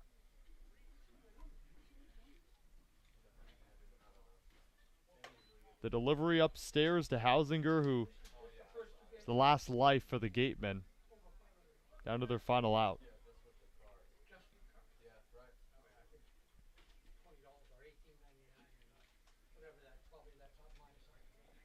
Two balls, no strikes. The delivery. Strike in the upper half of the zone. 2 balls, 1 strike the count. 2 away in the 9th.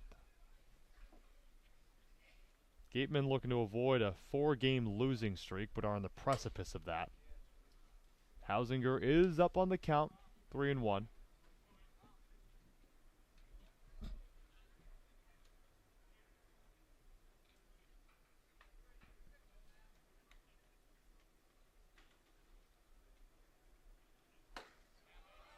Hard hack, it's nothing of it.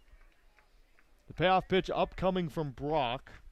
They're striking out, Montgomery swinging, and Kellum Clark, the pinch hitter, looking. Hausinger had a single in the 7th. Here's the payoff with 2 away. Fouled back to the fencing. We'll do it again.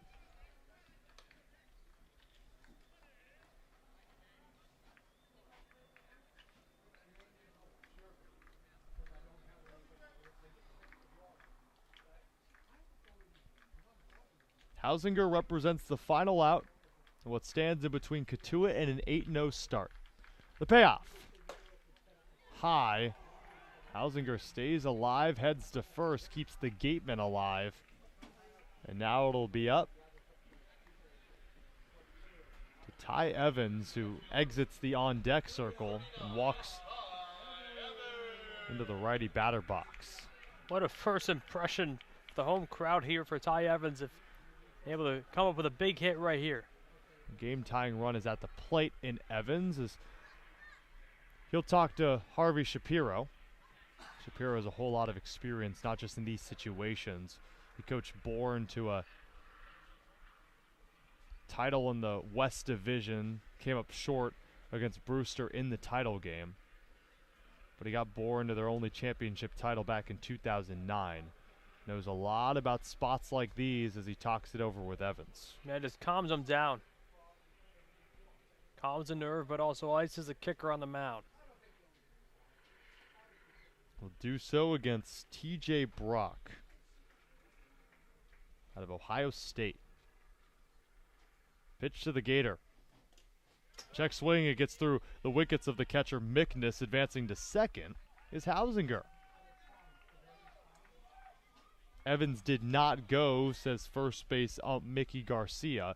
So the count is 1-0. So Mickness will head out to the mound to talk it over with Brock.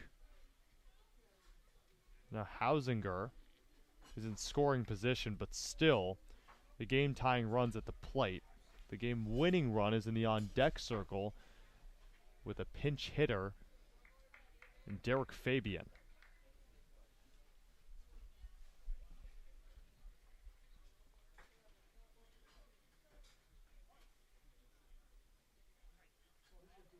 One is the count and the delivery from Brock. Strike.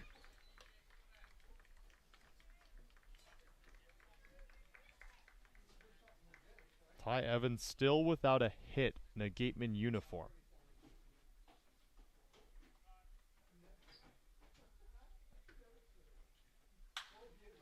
Puts the lumber on that one. High fly ball to right center field. Ranging to his right, making the grab in front of his teammate Scott is Baldwin.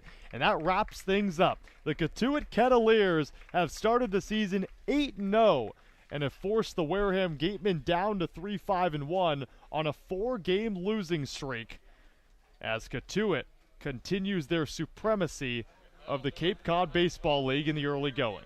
Alex, first impressions from this game here on the South Coast Health postgame show. Yeah, overall, Cotuit, I think, hands down, obviously, yes, they're 8-0, but all around, one of the best teams we've seen.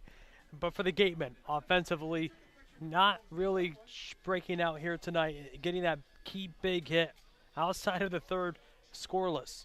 So they scored the 3 runs in the bottom half of the 3rd inning, but outside of that, just unable to get the job done at the plate with over 10 strikeouts at the dish. Not going to get the job done. But Alex, an admirable effort for a Cotuit team that the most runs they've allowed is 4. So Wareham does scratch across 3. They're almost in a league of their own with how many runs they score. But this Cotuit pitching staff backing up their .46 ERA past the 3rd inning. And Wareham drops to 3-5-1, only mustered 4 hits, while Cotuit got 11 of them. 5 runs is the big number as the Kettleers advance to 8-0 on the season, and Wareham is riding a 4-game losing streak. So the 3-5-1 Gatemen will hit the road tomorrow to take on the Harwich Mariners, the first time the Gatemen are playing the Mariners, while this Cotuit team will just keep riding high with an 8-0 start to the season. So that'll do it for us here in the broadcast booth. For Claire Foley and Alex Feuz, my name's Cameron Ezeir. We really appreciate you joining us this entire Tuesday night as the Cotuit Kettleers start off 8-0 and take down the Wareham Gatemen 5-3.